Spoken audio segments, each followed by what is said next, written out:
Cet ascenseur a pour destination la radio du Lotus. Prochain étage, la radio du Lotus. Terminus. Ouvrez grand vos oreilles à présent. Le voyage commence maintenant.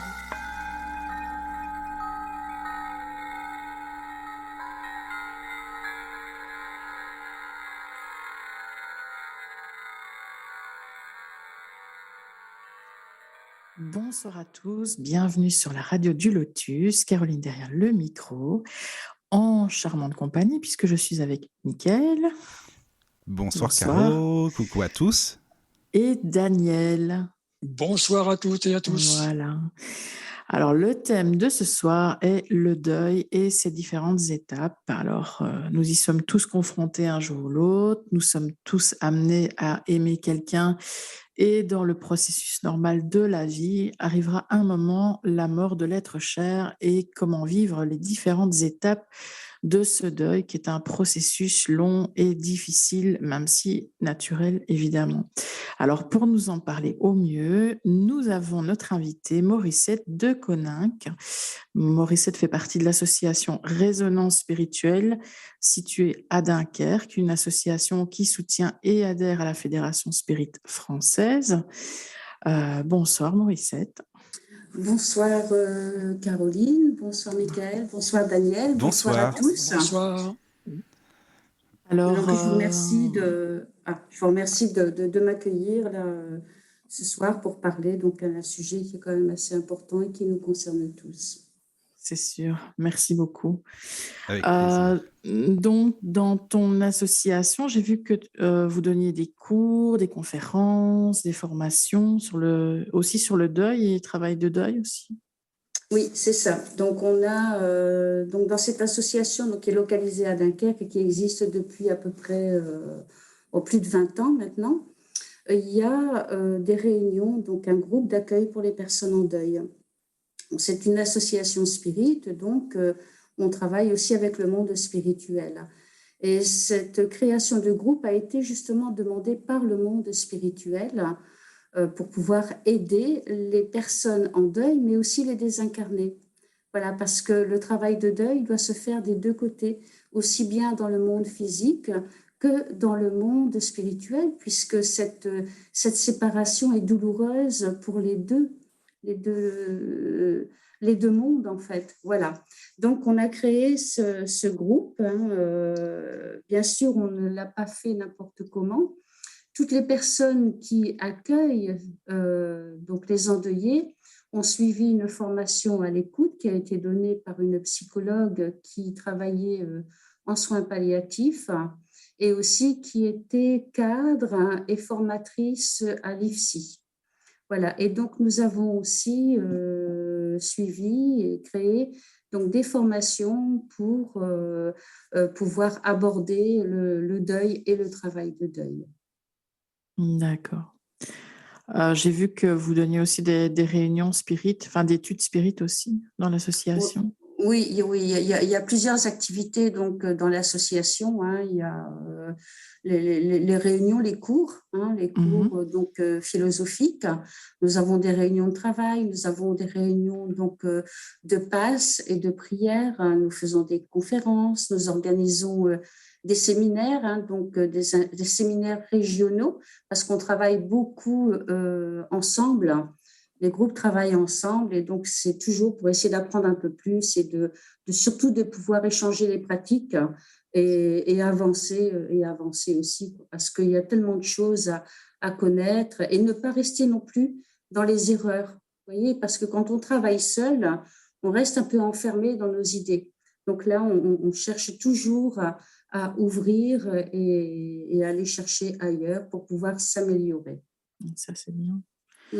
Moi, je trouve ça intéressant justement parce que quand on voit le travail de deuil, les étapes du deuil, on parle uniquement des vivants, bien souvent. Et oui. On ne pense pas aux défunts. C'est vrai. Ouais. C'est vrai. Bien, Morissette, si tu veux te présenter un petit peu, comment es-tu arrivée justement dans cette association Au spiritisme. Au Alors, spiritisme. Ouais. ben justement, c'était pour aider une personne qui était dans le deuil. Voilà. Elle avait perdu son mari et puis elle avait perdu aussi tout le goût de la vie, de son existence. Et cette femme voulait se laisser mourir, tout simplement pour rejoindre son mari. Voilà. Donc, j'étais convaincue depuis très longtemps, depuis l'âge de 8 ans, enfin, euh, si je me souviens, en fait, vers l'âge de 8 ans, j'étais convaincue qu'il y avait une vie après la mort. J'ai toujours été croyante. Pour moi, Dieu, c'est une certitude. Je ne me pose même pas la question. Et donc, j'ai essayé de mettre en pratique tout ça. Voilà. J'ai essayé d'avoir des contacts avec son mari et j'ai réussi à les avoir. Mais seulement, à un moment donné, voilà, mon ignorance m'a aveuglée et je n'ai pas vu qu'il y avait une autre entité qui avait pris la place de cet homme. Voilà, donc ça a été ce qu'on appelle spirituellement une obsession qui a duré 18 mois, mais en fait, je ne vois absolument pas cela comme quelque chose de négatif.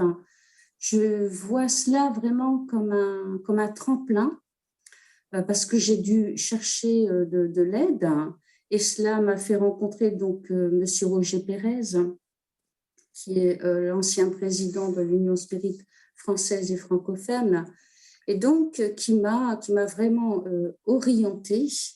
Et je pense que c'était le coup de pouce pour m'amener sur le bon chemin et en même temps pouvoir aider un esprit qui était en difficulté. Vous voyez, donc aujourd'hui, je ne peux que le remercier.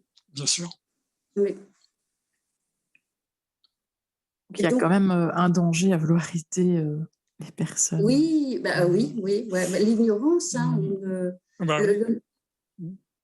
je pense qu'on peut avoir toutes les connaissances possibles, avoir lu une multitude de livres. Le monde de l'invisible restera toujours le monde de l'invisible. Et ce qu'on va voir dans les livres, ce sera toujours l'expérience de l'auteur. Mais tout à fait. Oui, et donc après, nous, on doit aussi apprendre à sentir cette essence. Vous savez, le monde invisible, il y a le bien, il y a le mal. Hein, c'est exactement comme ici de toute façon. Voilà, mais il n'y a pas de mal définitif. Hein. Le mal, c'est quelqu'un qui n'a pas compris. Voilà, comme ici, quelqu'un qui va commettre une mauvaise action. C'est parce qu'il ne sait peut-être pas ce qu'il fait ou il n'a pas vraiment une bonne notion du bien et du mal. Il y a une formule, tu sais, que j'aime bien. Je crois que c'est Xavier qui disait que le mal, c'est de l'amour malade. Et je trouve que c'est joli, en fait, et puis c'est vrai. Voilà, c'est tout à fait vrai. Voilà, parce qu'on a tous cette parcelle d'amour. Et je ne sais plus qui, je pense que c'est René Cufer qui m'avait expliqué ça. Elle dit, mais vous savez, même le criminel a cet amour en lui. Que ce soit pour son chien, que ce soit pour l'amour est là. Maintenant, il faut le faire grandir correctement. Voilà. Donc, on est aussi passé par ces étapes-là. Grâce à la réincarnation, on peut évoluer, on peut changer, on peut rectifier, on attrape plus de discernement, on devient de plus en plus intelligent. Aussi, voilà, on attrape un peu plus de sagesse, lentement, mais on l'acquiert quand même. Et donc, voilà, il y a cet amour qui est là, voilà, en tout être. Oui, parce qu'on même un criminel, comme tu dis, il a peut-être de l'amour pour ses enfants, quoi, pour sa femme, pour ses enfants, voilà. Ça, c'est sûr. Voilà, oui. Voilà, c'est ça. Et puis, et donc le spiritisme, quand tu as connu, ça t'a parlé tout de suite, quoi, en fait, tu t'es dit oui, voilà, ça c'est une philosophie qui m'intéresse, voilà, c'est venu comment petit à petit, en fait. Ça a démarré en fait avec les communications que j'ai pu avoir.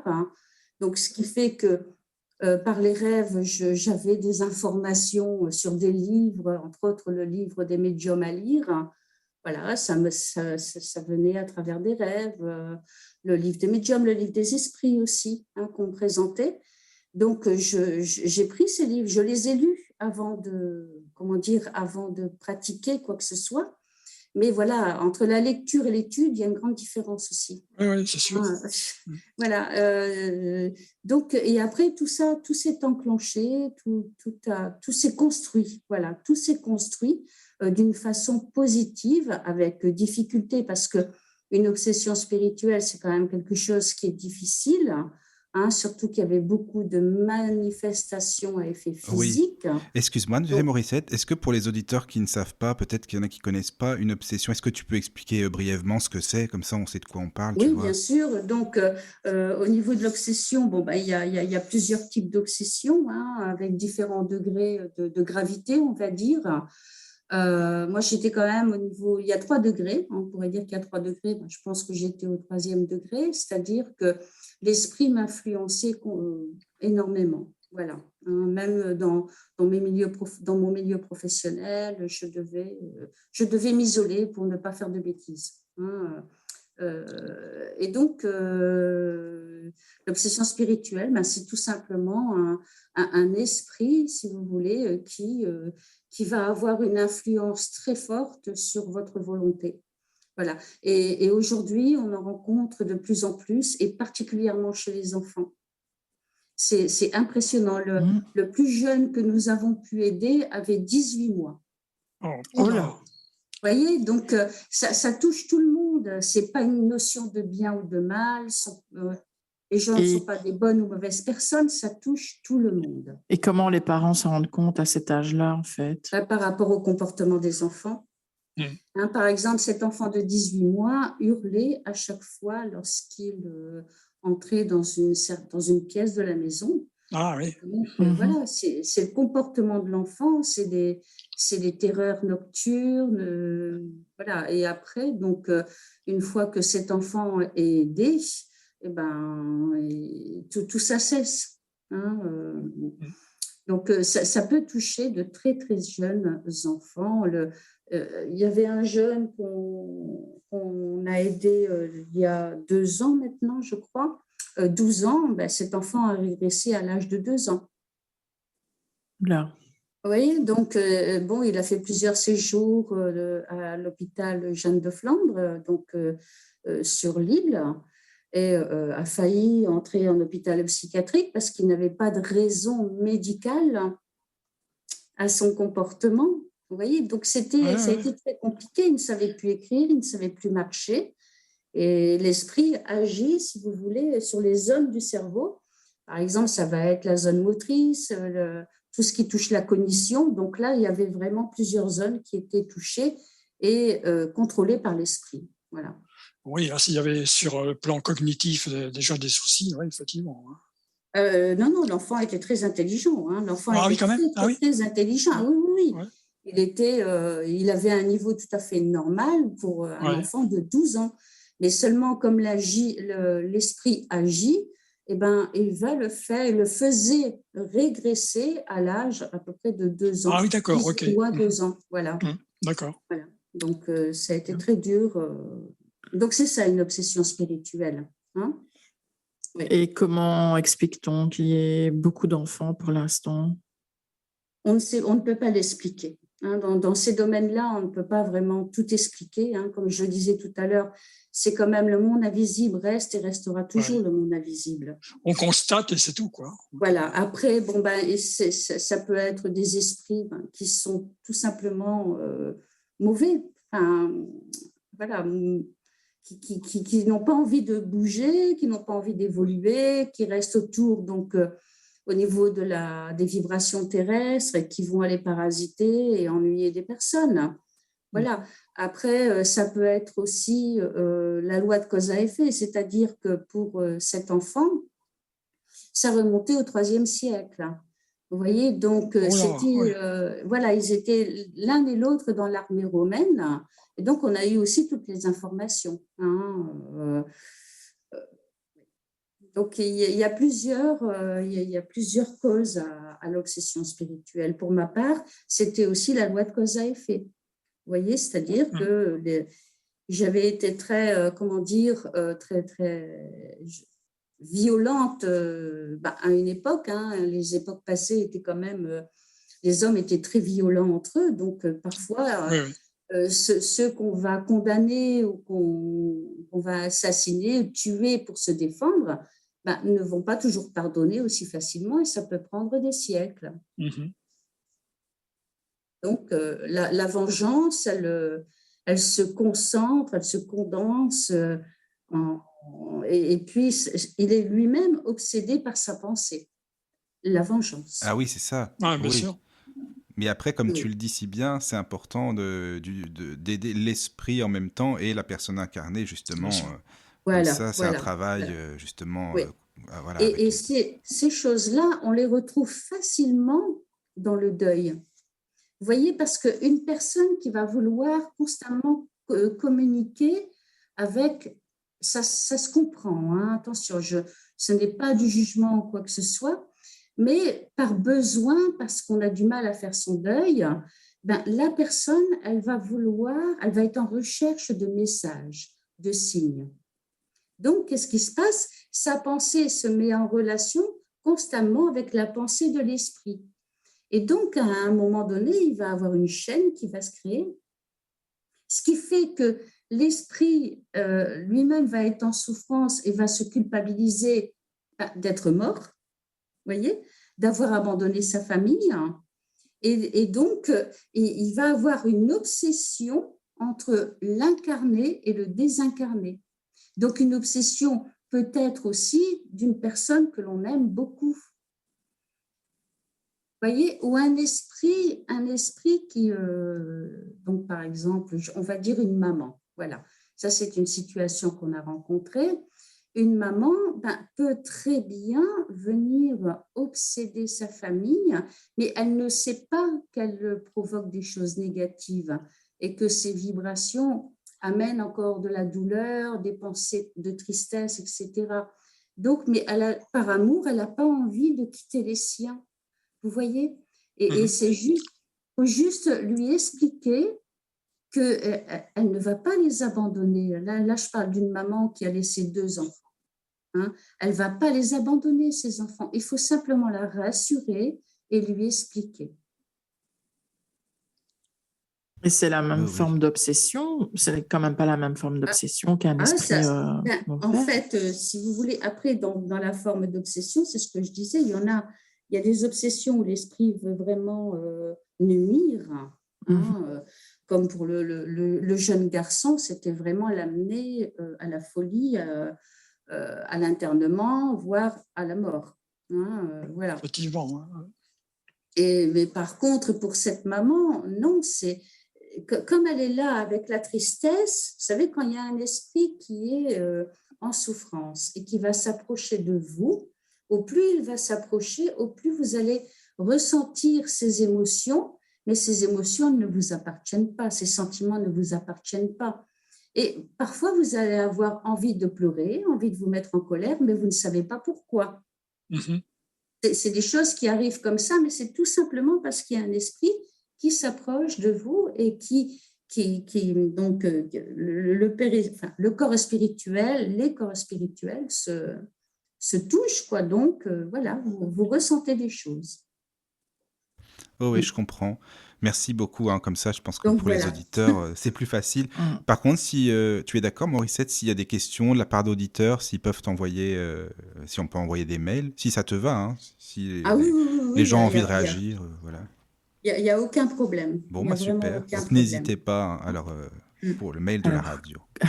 contact@laradiodulotus.fr Voilà. ou sur l'application de la radio, tout simplement. Contact. Voilà. Si vous avez des questions à poser ou même réagir par rapport à ce que Morissette nous explique, n'hésitez pas. Voilà.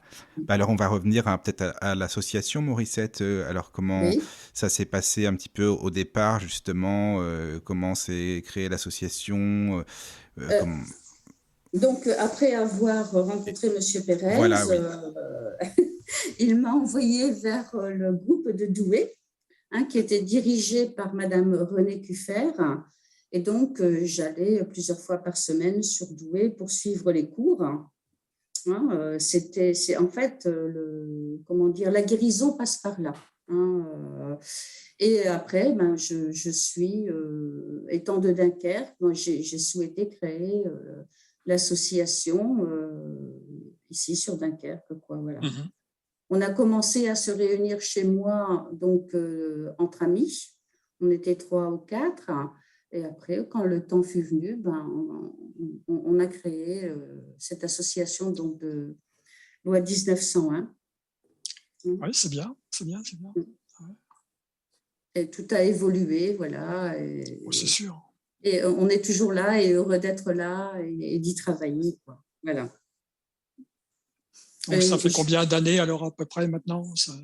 Oh là là, ça fait plus de... En tout, dans la philosophie spirit, ça fait une 30aine d'années. Oh là, d'accord, oui. Alors, Oui. il y a un bon chemin qui était déjà tracé. Il y a un chemin qui est fait et puis il y en a encore beaucoup à faire parce que c'est pas facile, quoi, hein, parce que le spiritisme, c'est avant tout un travail sur soi. Donc, on est quand même des êtres assez fragiles. Hein. C'est pas uniquement connaître une philosophie, c'est appliquer cette philosophie dans notre existence et de tous les moyens possibles, quoi. Donc, de là aussi, l'aide aux personnes en deuil. Vous voyez, comme on a fait des repas, on faisait 180 repas qu'on distribuait dans les jungles. C'est bien ça. Oui, ça, c'est déjà bien. C'est bien, oui. Oui. Voilà, donc c'est appliquer vraiment cette philosophie, voilà, pour essayer de changer, d'aider. Hein. Et pour moi, ça a été aussi donc 9 années de soins palliatifs en tant que bénévole. Hein. Par contre, comme je te disais hors antenne, ça doit pas être simple au début parce que bon, j'imagine que les personnes endeuillées, on va pas venir comme ça et leur parler. T'as des gens qui ont peut-être pas forcément de tact ou quoi. Enfin, il y a certainement une formation ou quoi pour savoir comment s'y prendre en fait. Je sais pas comment ça se passe quand c'est comme ça. Alors, donc moi j'ai eu la chance de pouvoir être formée. J'ai suivi beaucoup de formations en soins palliatifs. Voilà, donc j'ai fait partie de ces associations, donc de 2 associations, et qui distribuent des formations, mais vraiment très correctes, quoi, qui sont données par des professionnels, par des médecins, par des infirmiers, enfin, qui sont spécialisés dans la prise en charge des personnes en fin de vie. Donc, tout ça, moi, j'ai pu le ramener à l'association. Et j'ai pu en faire bénéficier les autres. Et puis, j'ai demandé à certaines personnes de l'association si elles voulaient bien suivre, donc s'engager aussi dans les soins palliatifs pour pouvoir suivre les formations qui étaient obligatoires. Vous voyez ? Ah oui, d'accord. Oui, mais c'est bien comme ça. C'est mieux, justement, oui, forcément. On n'est vraiment pas parti de rien. Parce qu'on ne peut pas toucher au deuil ni à une personne qui est dans la souffrance sans avoir de bonnes bases. Parce qu'il y a beaucoup, c'est ce que tu disais tout à l'heure, Michael, il y a des maladresses, il y a des choses à dire et des choses à ne pas dire. Tout à fait. Voilà. Donc,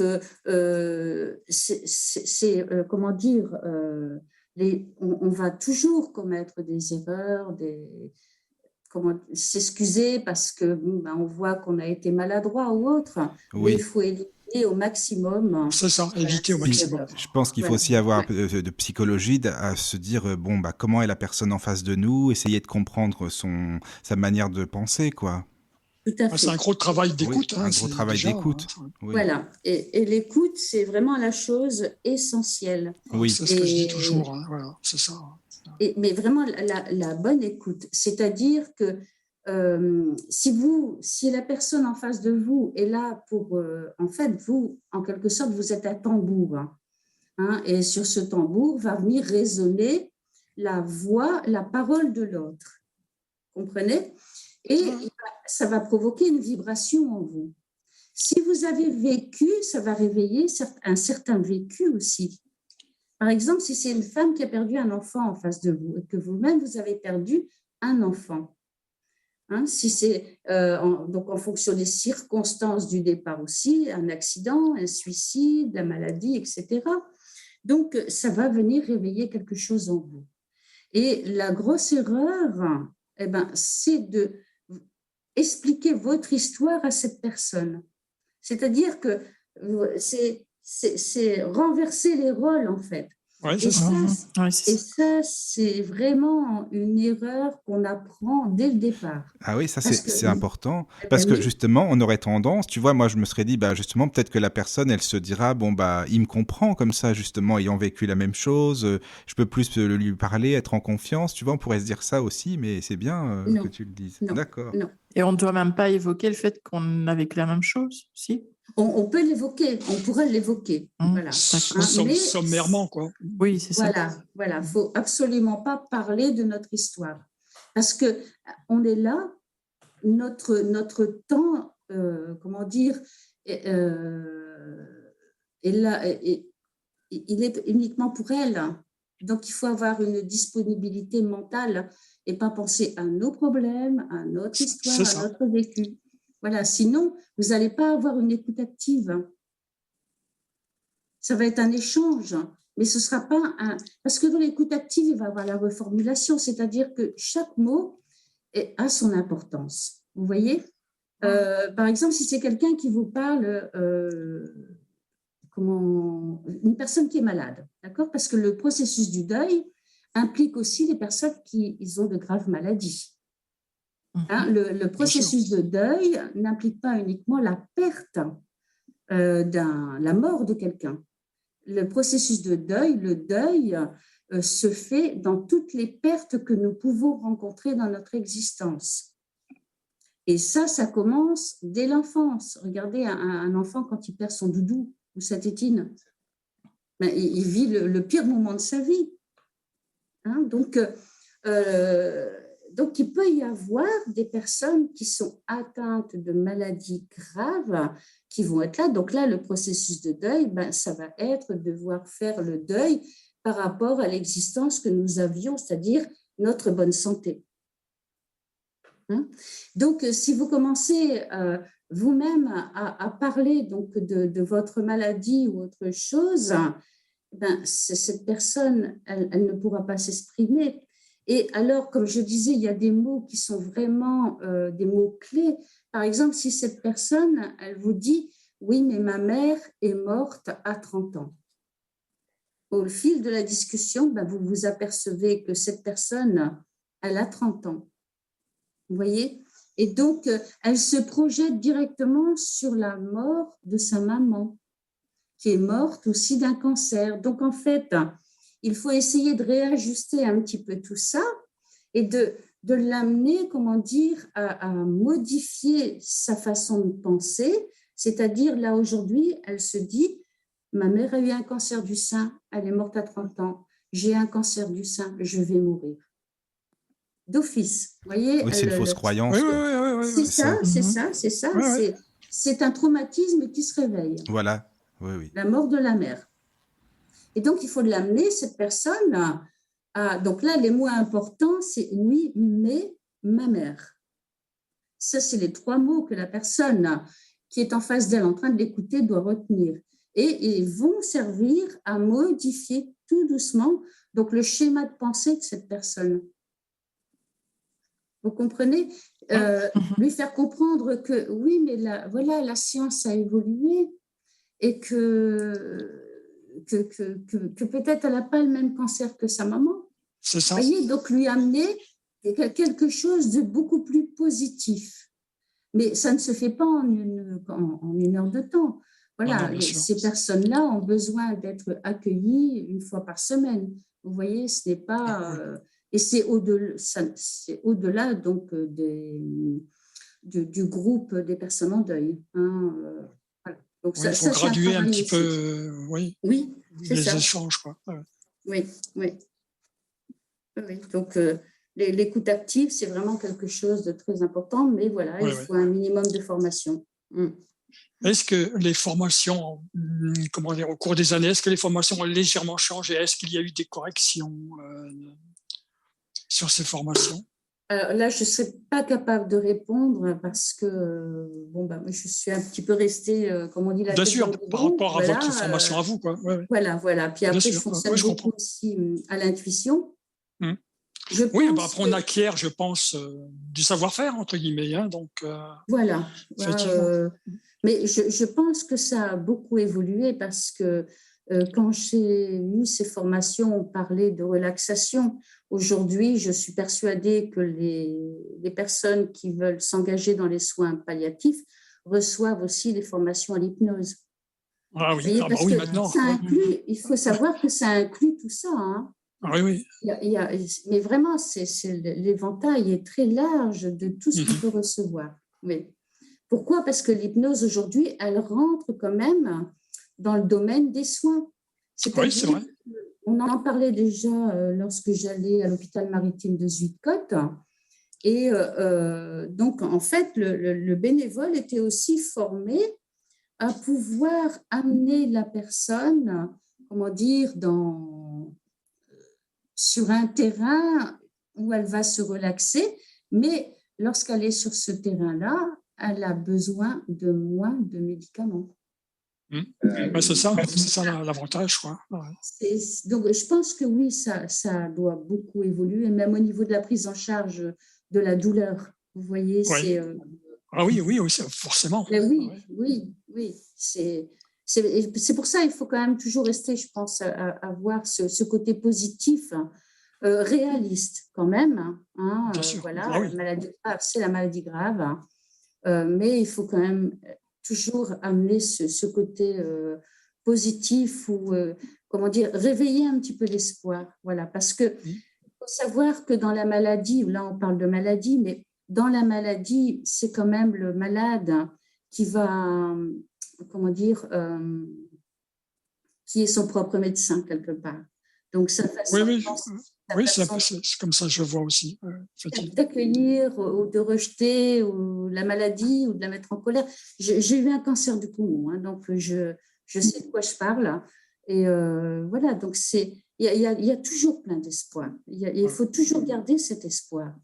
Hein, moi, je dis toujours ça, il y a toujours cette petite graine d'espoir derrière là, qui m'a toujours aidé aussi. Hein. Ça, on ne sait pas, on n'a pas tous les éléments pour connaître vraiment notre futur. Et vous voyez, là, seulement 10% des personnes qui ont eu un cancer du poumon survivent. Ben, moi, ça fait 11 ans que je l'ai eu, je suis là en train de vous parler. Voilà. J'ai trouvé les bonnes personnes, j'ai trouvé le bon médecin, et c'est tout. Mais moi, j'ai pas de privilège, je veux dire ça. Moi, je peux être n'importe qui. Donc, ceux qui sont malades aujourd'hui doivent toujours essayer donc de garder ce côté positif. Voilà. Je fais une petite parenthèse parce que j'ai un mail, mais c'est par rapport à ce qu'on a dit auparavant. Donc, c'est Céline. Ah, bonsoir Céline. Bonsoir Céline. Bonsoir Céline. Alors, elle dit, mon fils de 4 ans à l'époque a été imprégné par une âme. Il passait les vacances au camping avec les grands-parents. Une personne du camping est décédée et on ne le savait pas jusqu'au soir où il se met à crier tête de mort, tête de mort. La personne décédée était un homme tatoué d'une tête de mort.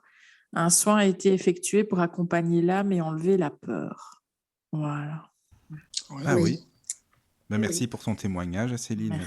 Ah oui, c'est un bon témoignage. Oui. Oui, il faut savoir que jusqu'à l'âge de 7 ans, les enfants sont quand même très réceptifs.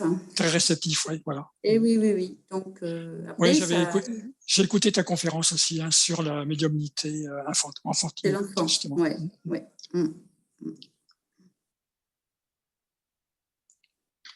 Merci. Alors oui, donc on va revenir par rapport au deuil, à l'association, à ce que tu fais, voilà, ce que tu proposes.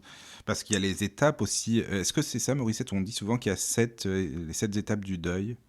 Donc oui, bien sûr, il y a différentes étapes dans le deuil, mais on parle beaucoup d'Elisabeth Kubler-Ross. Hein, voilà, donc il y a 5 étapes du deuil. Mais il y a Michel Hanus, donc, qui est docteur en médecine et psychologue. Donc lui, il décline le deuil en 3 étapes qui vont être observables. Hein. Donc, la première étape, pour lui, c'est celle du choc, c'est-à-dire c'est le choc qui suit l'annonce du décès.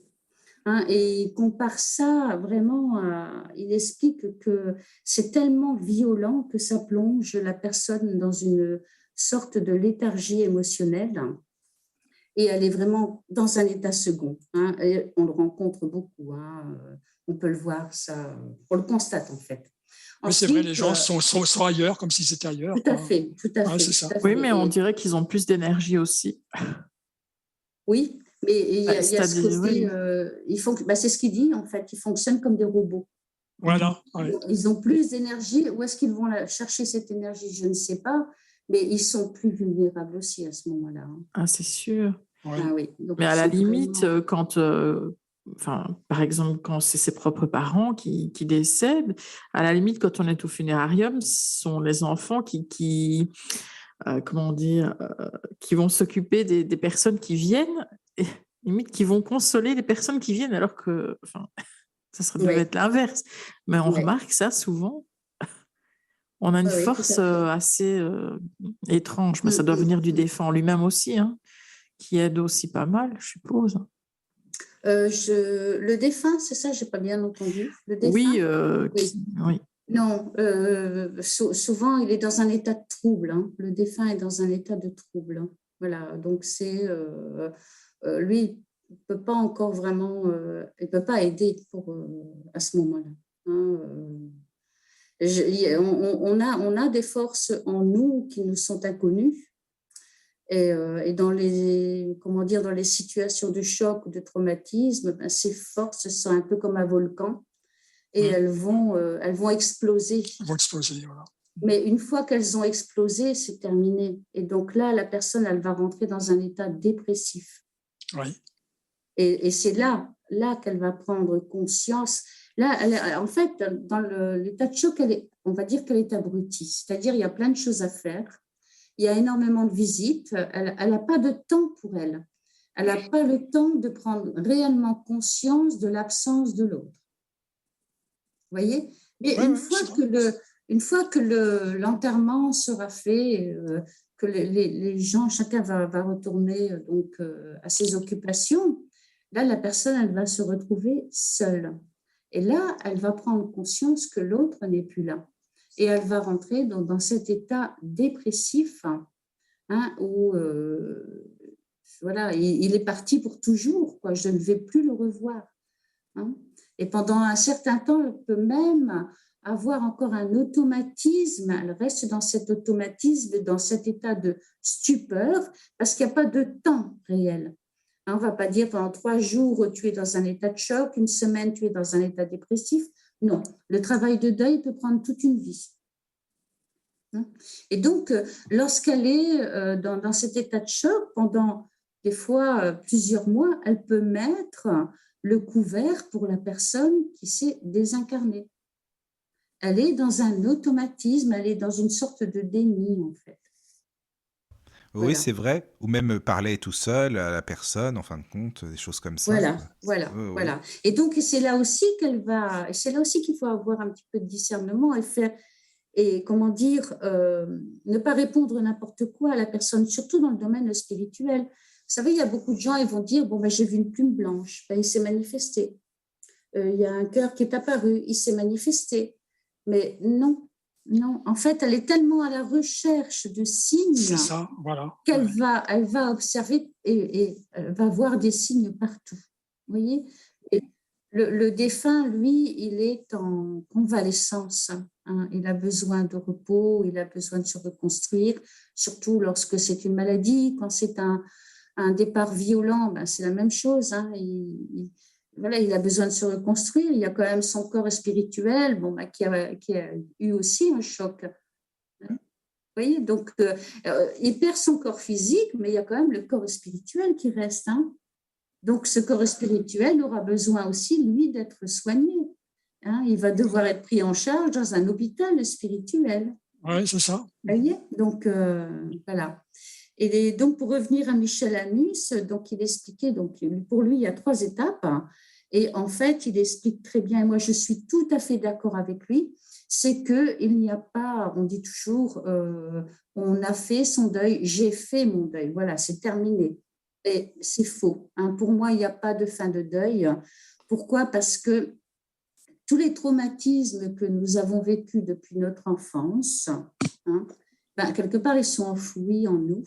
Et il suffira d'une odeur, d'un chiffre, d'un prénom, d'une situation pour que cette chose-là, qui est cachée et en silence, restée en silence, elle s'éveille et elle nous ramène à l'histoire traumatisante. Voilà. Donc, il n'y a pas de fin de deuil. La personne, elle apprend simplement à vivre sans l'autre. Mais l'autre sera toujours, il y aura toujours un manque. Quelque part, il y aura toujours une pensée. Et ça s'appelle l'amour. Oui. Voilà. Au plus l'attachement est fort, au plus l'amour est présent. Donc, c'est tout ça, quoi. Mais de toute façon, l'amour, il est là et il sera toujours là. Donc, je veux dire que ce soit les désincarnés ou incarnés, il y a toujours une connexion quand même. C'est ça qui est beau, en fait. Enfin, voilà. Voilà, tout à fait, oui. C'est ce qui est beau. Il y a toujours une communion, en fait. C'est ça qui est bien. C'est ça. Dès l'instant que l'amour est sincère. Voilà, c'est ça. Exactement. Voilà. Oui. C'est ça. Il y a différents amours, quand même. C'est sûr. Bien sûr, oui, bien sûr. Oui. Voilà. Et donc, là, c'est Michel Anus, et par contre, Elisabeth Kubler-Ross, elle va donc décrire les 5 étapes du deuil. Donc, elle parle aussi donc, du choc, bien sûr. Après, elle parle donc du déni. Alors, attendez, donc les 5 étapes du deuil, oui.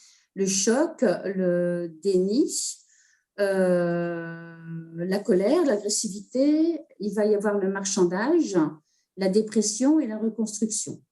Donc, le choc ou le déni, ça va être les mêmes explications que Michel Anus. La colère et l'agressivité, alors là, elle en veut au monde entier. La personne qui est endeuillée, elle va devoir trouver un responsable. Donc, le responsable, ça va être ça va être le médecin.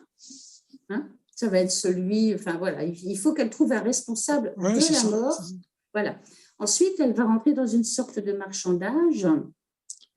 Et par exemple, en cas de maladie, si on prend la maladie, elle va s'adresser à un être supérieur et elle va, par exemple, lui dire mon Dieu, je vous promets que si vous me guérissez, j'irai tous les dimanches à la messe.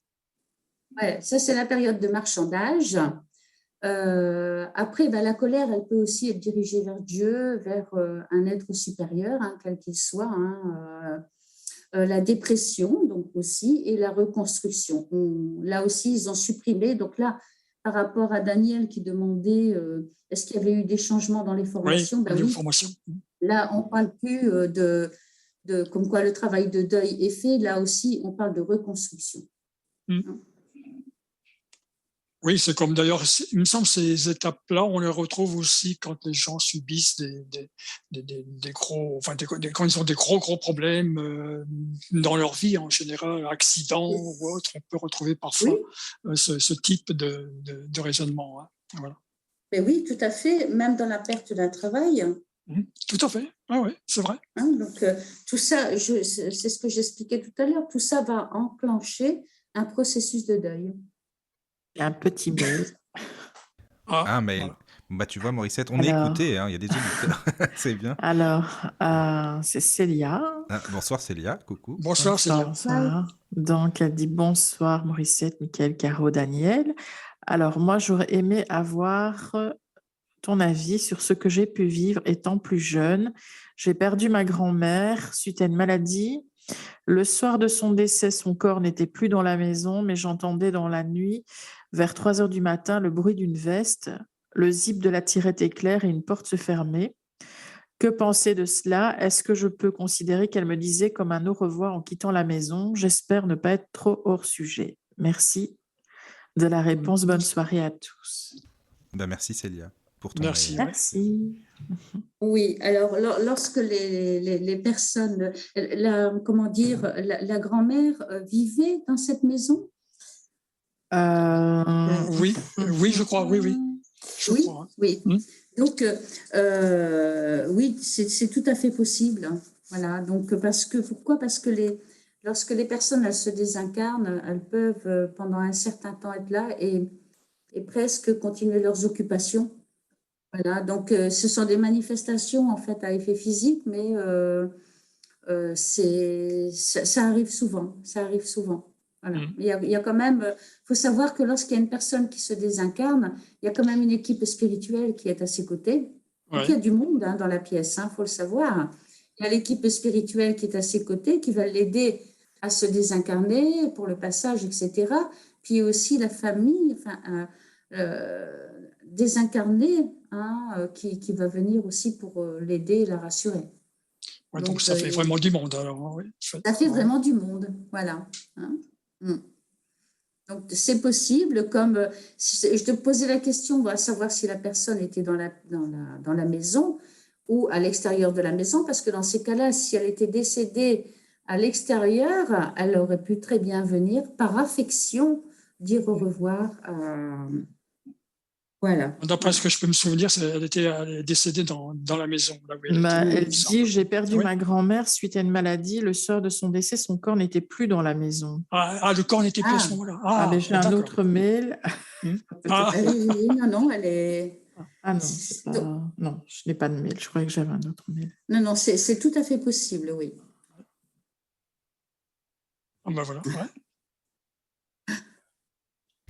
Voilà, merci, c'est bien d'avoir des témoignages aussi. Ouais. C'est bien. Ça... Voilà. Bon, on te laisse continuer à Morissette, comme ça c'est bien. Oui, donc voilà, donc il faut savoir que toutes ces étapes de deuil, ce dont on vient parler là, que ce soit celle d'Elisabeth Kubler-Ross ou celle de Michel Annus, c'est un processus qui est tout à fait normal. Vous voyez? Et donc, c'est intéressant à savoir parce que parfois, une personne qui va perdre, qui vient de perdre quelqu'un, elle peut être agressive. Il faut savoir que ce n'est pas envers vous qu'elle est agressive. Elle est agressive et en colère par rapport à ce qu'elle vient de subir. Donc, sa colère, elle l'oriente vers vous, mais elle ne vous concerne pas. Vous voyez, vous êtes le fameux tambour sur lequel elle va venir frapper. Cette résonance, quoi. Donc, c'est ça, voilà. Donc, c'est important à savoir. Comme les étapes, donc la dépression, c'est une étape normale. Après, ces étapes-là, comme je l'ai dit, elles sont nécessaires à la reconstruction. Mais il faut faire attention aussi que la personne, elle ne transforme pas ces étapes normales en un deuil pathologique, c'est-à-dire que là, elle va vraiment rester dans un état dépressif qui va s'approfondir de plus en plus, quoi. Donc, son état de santé, là, est en danger. On n'est plus dans un processus normal. Voilà. Pardon. Oui, j'avais une question. Et je voulais dire aussi, parce qu'il faut savoir quand même que lorsqu'une maman perd son enfant, je pense que c'est le pire des deuils, c'est de perdre un enfant. Mais cette maman, elle va se culpabiliser encore d'être vivante. Oui, les parents se culpabiliser. S'il meurt dans un accident, elle va se culpabiliser de ne pas avoir été là. Pourquoi il est mort seul? Elle va toujours se poser la question, mais est-ce qu'il a bien à manger? Est-ce qu'il n'a pas froid? Qu'est-ce qu'il fait? Est-ce que je lui manque? Est-ce qu'il souffre? Vous voyez, il y a toutes ces questions-là qui viennent à l'esprit des parents endeuillés ou même d'un endeuillé et qui vont l'obséder, voilà, jusqu'à ce qu'il trouve les réponses. Mais il ne trouvera jamais les réponses, voilà, parce qu'il n'y a pas de réponse à apporter à ça, ni au pourquoi. Pourquoi est-ce qu'il est mort et pas les autres? Pourquoi est-ce que lui, pas moi? Mais ça, c'est des questions qu'on entend régulièrement, vous savez. C'est vrai, ça. Voilà, donc tout ça, toutes ces questions, elles amènent de notre part un travail, un accompagnement et une réponse, si possible. Si on n'a pas la réponse, on essaie d'en trouver une la plus adaptée possible. Il y a des situations aussi qui sont vraiment pas du tout évidentes. Moi, j'avais connu deux enfants, enfin une petite fille de 6 ans et une de 10 ans. Et c'est deux petites filles avec leurs parents devant qui ont eu un accident. Et les petites filles, elles ont perdu leurs parents, les deux en même temps, quoi. Et ça, j'imagine, pour les Ouais. enfants, ça doit être traumatisant pour la vie. Enfin, d'avoir perdu ses deux parents comme ça d'un coup en quelques secondes, au final, ça m'a toujours, je sais pas, ça m'a toujours posé question, en fait, tu vois. Oui. Alors, il faut savoir que pour les enfants, il y a quand même aussi des associations qui existent. Ah oui, Hein, où on va voilà, on a toujours envie, donc on ressent le besoin de préserver les enfants oui. et de leur cacher un maximum. Voilà. On va pas leur dire ils sont morts. Souvent, ils ne peuvent pas dire au revoir à leurs parents, Mais c'est ça. c'est-à-dire qu'ils ne pourront pas voir les corps et c'est une erreur. C'est vraiment une erreur. Je ne sais plus quel médecin nous avait donné une formation. Je pourrais envoyer des liens. Hein, Oui, oui, avec plaisir. On les Oui. mettra sur la voilà. page, Hein, comme il ça. suffit que je retrouve mes documents. Mais il nous expliquait en fait que lorsqu'un enfant est confronté au deuil, il faut vraiment lui expliquer ce qu'il se passe avec des mots Mais oui. compréhensibles. Bien sûr. Pourquoi? Parce que lui, comme il n'aura pas les réponses, il va s'imaginer les réponses. Il va faire Oui, son il va propre faire univers et puis Oui. Voilà, ouais. voilà. Mais il ne pourra pas travailler parce qu'il doit aussi faire son deuil. Vous voyez? Donc, et après, faire très attention parce que ces enfants peuvent vouloir prendre aussi la place de celui qui est parti. Ouais. C'est-à-dire qu'un petit garçon qui va perdre son papa, là tu parlais des deux, Michael, hein, mais un petit garçon qui va perdre son papa pourra vouloir prendre le rôle du père dans la maison. Mais ce n'est pas son rôle, c'est un enfant et ça reste un enfant. Hein. Donc il faut leur expliquer. Vraiment, s'ils veulent voir les corps, il faut leur permettre de voir les corps. Il faut les préparer, bien sûr, voilà, et enfin, voilà, les préparer au mieux hein, pour qu'il n'y ait pas un choc, mais il faut les écouter, ces enfants. Mais maintenant, on dirait que c'est tabou. Tu vois, Morissette, tu parlais des corps ou d'expliquer aux gens. Dès lors que tu parles de sujets comme ça, moi je le vois même dans ma famille, hein, quand tu évoques ne serait-ce que la mort ou quoi. Ah non, non, non, faut pas en parler, faut pas penser ça. Enfin, tu vois, c'est vraiment, il y a un truc là-dessus, je sais pas, en fait. Oui, Avant, on en parlait c'est facilement, mais là, maintenant, non, c'est pas possible. ouais, c'est vrai. On est quand même dans une société qui est un petit peu particulière, hein, où on ne peut plus parler de la mort, en fait. Voilà, parler de la mort, si on en parle, on a l'impression qu'on va l'attirer. Oui, c'est Donc, vrai. Ouais. elle va venir chez nous et elle va nous emporter, quoi. Donc, voilà, donc la mort, c'est vraiment un sujet tabou, hein, et les personnes qui sont dans le deuil ou qui vont mourir se retrouvent vraiment dans une grande solitude. Mm. Hein, et il suffit de regarder en fait comment sont préparés les morts. Donc avant, je sais pas, le mort c'était une histoire de famille, c'était l'histoire du village. Tout le monde était prêt. Il y avait chacun portait un brassard pour vraiment montrer un brassard noir, hein, pour vraiment montrer pour faire le marquer. Ouais. Voilà, ces personnes étaient dans le deuil, mais aujourd'hui, non, la mort, elle fait vraiment peur et on maquille les morts. Moi, ça me choque, c'est inimaginable, mais ça me choque.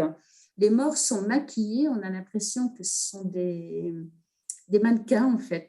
Voilà, des mannequins de cire.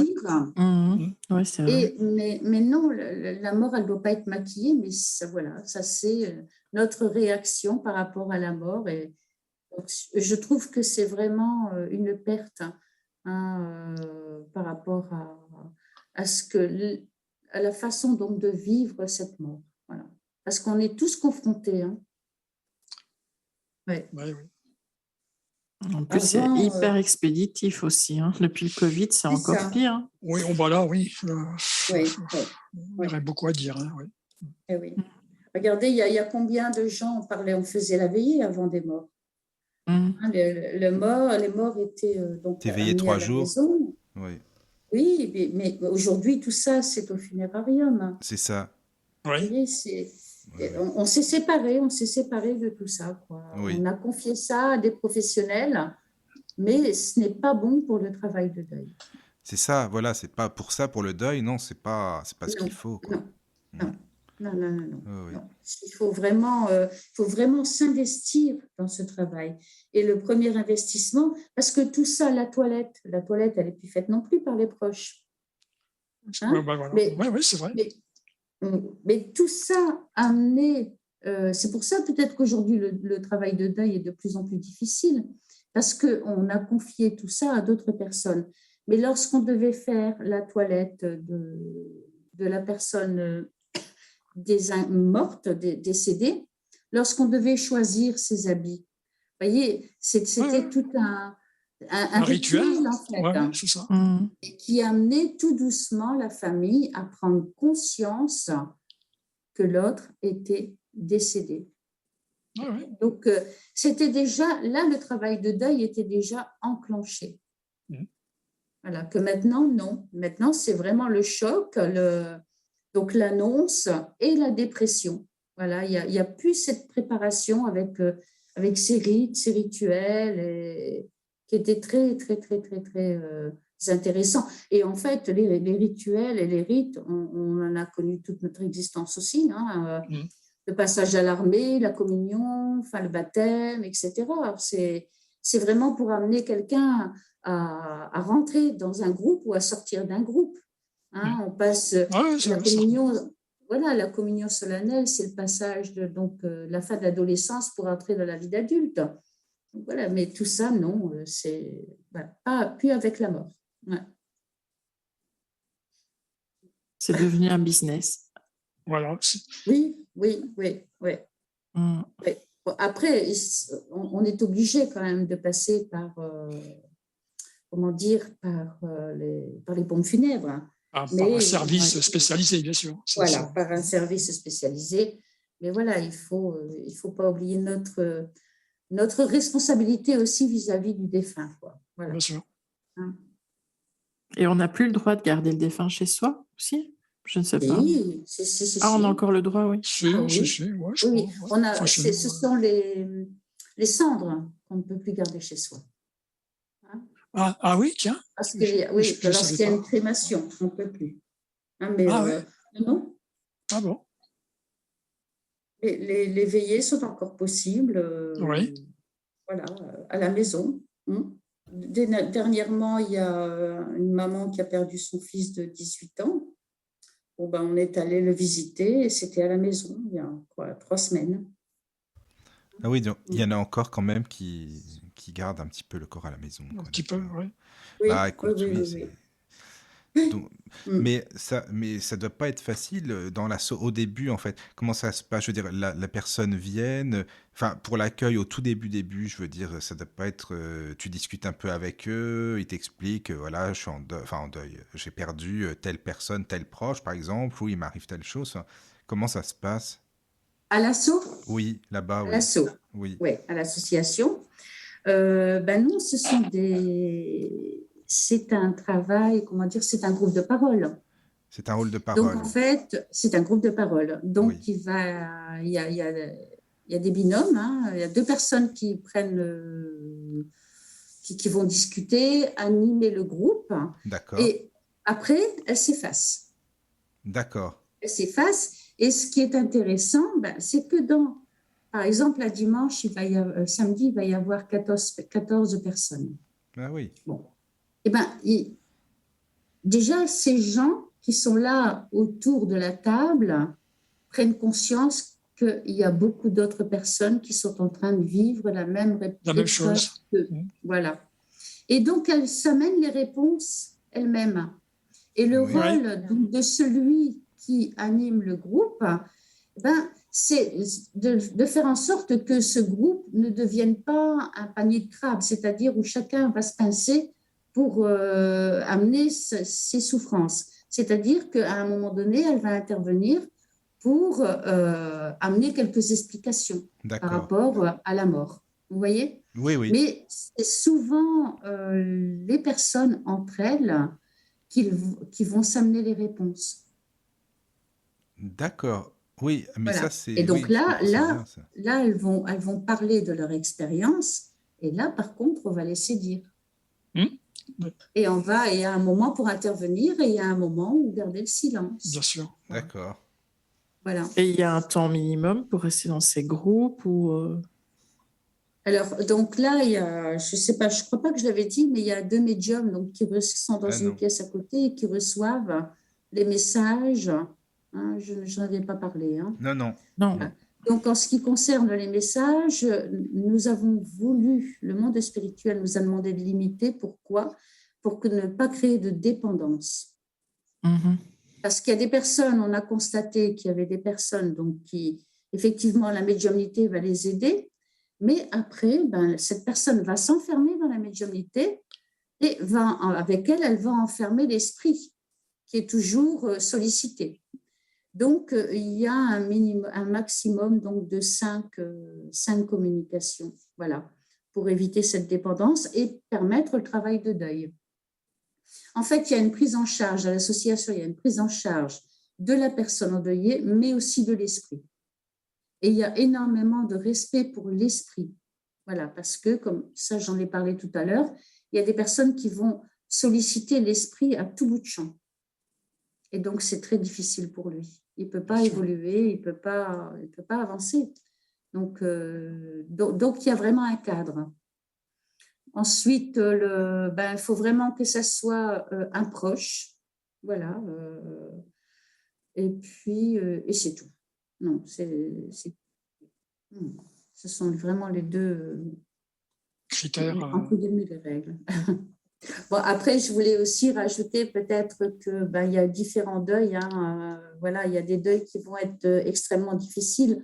Par exemple, lorsque c'est une personne qui s'est suicidée. Le Voilà, suicide, oui. donc Ouais. là c'est vraiment terrible parce que il y a la culpabilité qui est là, l'incompréhension du suicide, et c'est vraiment comment dire, des deuils qui sont très, très, très difficiles.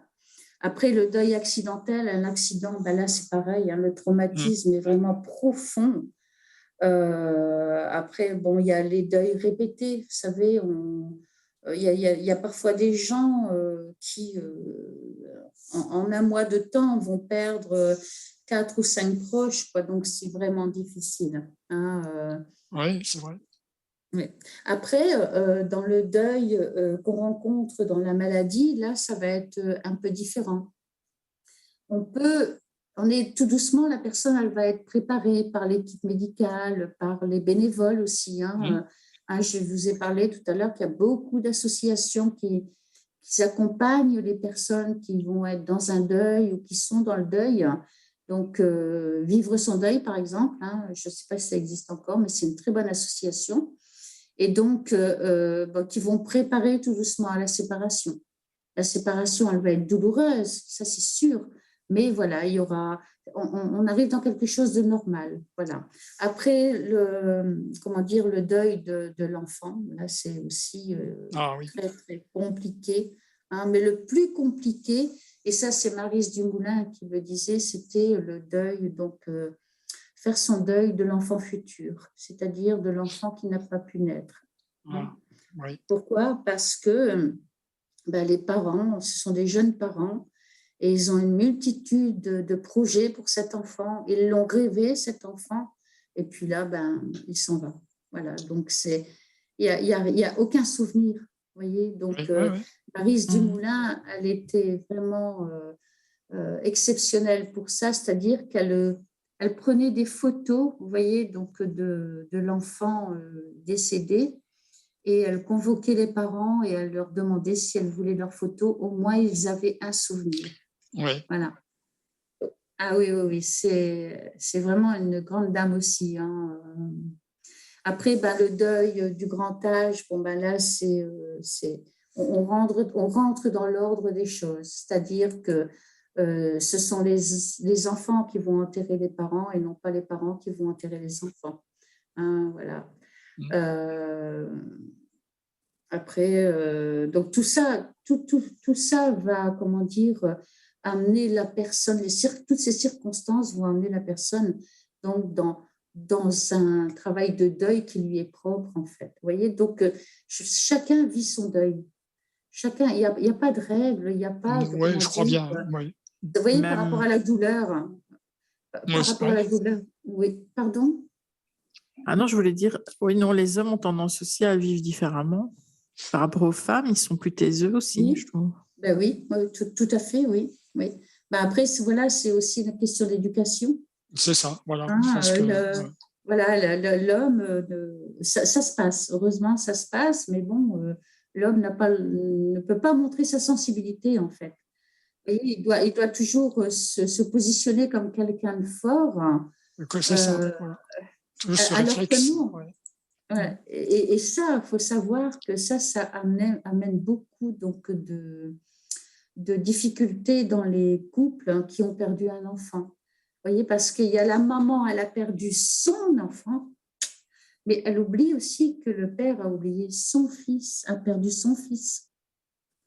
Vous comprenez? Donc, tout ça, comme je dis, chacun vit son deuil et après, l'accompagnement de ces personnes sera vraiment différent par rapport à leur situation, à leur histoire, à ce qu'ils vivent intérieurement. Voilà. Et il y a aussi, je trouve, une chose qui n'est pas facile aussi psychologiquement, c'est que tu as des parents, admettons, qui ont perdu un enfant et qui n'arrivent pas à faire leur deuil, mais ils font un autre enfant, ce qu'ils appellent les enfants pansements, pour se dire que c'est un prolongement de l'autre enfant. Mais pour lui, c'est pas évident du tout, en fait, pour cet enfant. Oui. Et pour les parents aussi, évidemment. Mais... Non, voilà. Cet enfant perd son identité. Hein. Voilà, c'est ça. Oui, voilà. Il est l'enfant de remplacement, donc non, ça c'est vraiment... ça arrive malheureusement, c'est ça. Oui. Et le pire, Michael, c'est lorsque un médium va dire lorsque ses parents vont voir un médium, et que ce médium va dire, mais il est revenu, c'est l'enfant qui est là. Vous voyez, donc c'est la pire des catastrophes. Ah, ça c'est pas... oui, quand même, ça non. Donc, on voit bien aussi que les réponses médiumniques, elles ne sont pas toujours bonnes et que, puis de toute façon, ce type de réponse n'est absolument pas amené par le monde spirituel. C'est pas possible. Non, c'est pas... Non, ça je suis d'accord avec toi, c'est sûr. C'est sûr. Donc, la médiumnité, on comprend quand même que ça peut être quelque chose de positif, effectivement, quand c'est bien dirigé, quand c'est avec l'assistance des guides spirituels, mais quand c'est fait n'importe comment, ou alors que c'est des réponses qui ne sont pas du tout médiumniques, là, ça peut vraiment créer des oui. J'avais entendu pour une enfant comme ça, justement, qui était presque adulte, un enfant pansement, et il a fallu qu'elle aille sur la tombe de sa petite sœur qui était morte pour justement, elle, arriver à prendre son identité, tu vois, à se sentir elle-même dans la vie, finalement. Oui. Non, donc ça, c'est pas simple. Faut vraiment éviter. Oui, donc là, on prend conscience quand même que tout ça... avoir, être charitable, vouloir aider les autres, c'est bien. Mais il faut un minimum de connaissances. Et au niveau de la médiumnité, je répète, je le dis souvent, mais ça, c'est vraiment un engagement et une responsabilité. Le médium est responsable de ce qu'il dit et des torts qu'il peut commettre aussi sur les autres. Voilà. Donc, si on croit à la loi de cause à effet, il faut s'interroger à ce moment-là. Oui. On ne fait pas n'importe quoi, c'est de l'humain. Enfin, ces gens sont des êtres humains en souffrance. Voilà, donc non, il faut vraiment. Vous savez, j'ai connu une maman qui avait sa fille, a été assassinée et elle avait rencontré comme ça une médium elle voulait avoir des messages. Et cette personne lui a expliqué à cette maman qu'elle devait rester 48 heures éveillée dans son fauteuil et qu'elle verrait apparaître sa fille. Voilà. Donc, comprenez bien qu'il a fallu beaucoup de... Non, mais franchement, c'est honteux des gens comme ça. Enfin, je le pense, hein, c'est pas normal, quoi. Qui se disent médium en plus. Enfin, bref, bon, ça, après, c'est autre chose. Voilà. Mais... Donc, c'est un autre débat, ça. Oui, mais c'est vraiment... J'espère que vos auditeurs vont comprendre ça. C'est-à-dire que Il ne faut pas confier sa vie à n'importe qui. C'est sûr. Oui, oui. C'est important. Et voilà. Et comment dire, avoir un message, c'est bien, mais il faut être certain que ce message vient de la bonne personne. Oui, donc, oui, pour vraiment aider ces personnes, il faut déjà savoir ce que la personne a vraiment besoin, qu'est-ce qu'on peut lui apporter.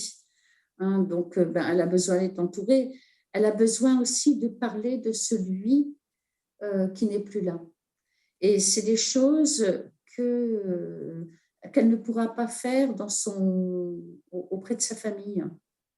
Et tout à l'heure, tu parlais donc de la pudeur des hommes par rapport à leurs émotions. Et tout ça, ça va rester. Par exemple, tout le monde se protège. Vous voyez, tout le noyau familial se protège.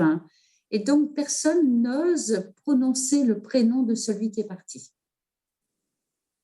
Et donc, dans le groupe, à l'association, on va venir pousser cette personne à parler justement de celui qui est parti. À prononcer son prénom. Prononcer son prénom, voilà, à parler de lui ou d'elle, tout simplement. Et donc, le travail commence souvent avec les femmes. Pourquoi, je ne sais pas. Et puis après, tout doucement, au fur et à mesure des réunions, on va voir arriver le papa ou le mari. Et voilà, donc tout ça, on voit toutes ces situations se débloquer. Et on a vu des gens qui venaient donc du bas de la France, mais des familles entières, qui venaient pour exprimer leur colère. Voilà, exprimer, pouvoir dire que c'était injuste, qu'ils étaient en colère et garder tout ça en eux, en fait, parfois depuis des années. Est-ce qu'il y en a aussi, j'imagine, qui sont en colère contre le défunt, qui disent oui, pourquoi t'es parti maintenant? J'avais pas besoin que tu partes, j'avais besoin de toi, et si ça aussi, oui. Oui, souvent. Oui. Vous voyez, le travail est quand même important. On parle du pardon là. Oui, on parle du pardon. Voilà, on parle de beaucoup de choses. Mais il y a un temps pour tout. On ne pourra pas accueillir quelqu'un et lui dire mais il faut lui pardonner. Vous voyez, s'il y a eu un suicide ou un accident parce que la personne avait consommé de l'alcool ou autre, il faut lui pardonner. Non, elle n'est pas prête à pardonner là. Pour le moment, elle a besoin d'exprimer sa colère. Donc, donnons-lui les moyens d'exprimer sa colère et après, amenons-la tout doucement à réfléchir au pardon. Voilà, c'est tout un cheminement. Oui, c'est ça. Ouais. Et ensuite, dans les groupes, je vous disais tout à l'heure, les gens s'expriment et apportent leurs réponses eux-mêmes. Et à un moment donné, donc, les personnes qui gèrent le groupe vont, elles, intervenir. Mais il y a aussi des moments de silence. Oui, c'est important, le silence, oui. Voilà, où il n'y a vraiment personne ne va s'exprimer. Et c'est assez... ça peut faire peur, mais ça aide énormément aussi à ce moment-là. Pourquoi? Parce que en fait, remplir le temps avec des paroles, ça nous empêche de penser. Oui. Voilà, on ne peut pas penser, donc le temps est comblé par les paroles, par le bruit, en fait. Il n'y a pas de réflexion, en fait. Il n'y a pas de réflexion. C'est ça qui peut creuser aussi un fossé quand les parents perdent un enfant. La femme, elle a besoin de parler, l'homme, il ne parle pas. Oui. Ou alors, comme je disais, la souffrance de l'un ou de l'autre n'est pas reconnue et donc après, il y a des séparations. Malheureusement, oui. C'est très compliqué. Tu as raison parce que, remarque, imagine dans un couple, l'homme qui ne parle pas beaucoup, la maman peut lui dire alors ça te fait rien d'avoir perdu notre fille. Enfin, tu vois, des choses comme ça. De juger. Oui, voilà, ça ne doit pas être facile aussi. Ça, c'est des paroles. Ce que tu viens de dire, Michael, c'est vraiment, c'est des choses qu'on rencontre aussi, ça. Oui. Ah oui, mais ça ne m'étonne pas. Et tu n'es pas touché, tu n'as pas de compassion. Parce que voilà, c'est ça. Oui. Tout à fait. Oui.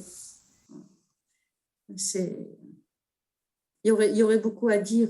Oui, je crois bien. c'est vaste, quoi. Et pour revenir à l'association, donc je vous ai expliqué qu'il y avait 2 médiums qui travaillaient. Et donc, ils travaillent dans une salle à part pour ne pas être influencés en quoi que ce soit. Et on dit on travaille à l'aveugle. Voilà, donc, Oui, bien sûr. ça, on est d'une neutralité totale.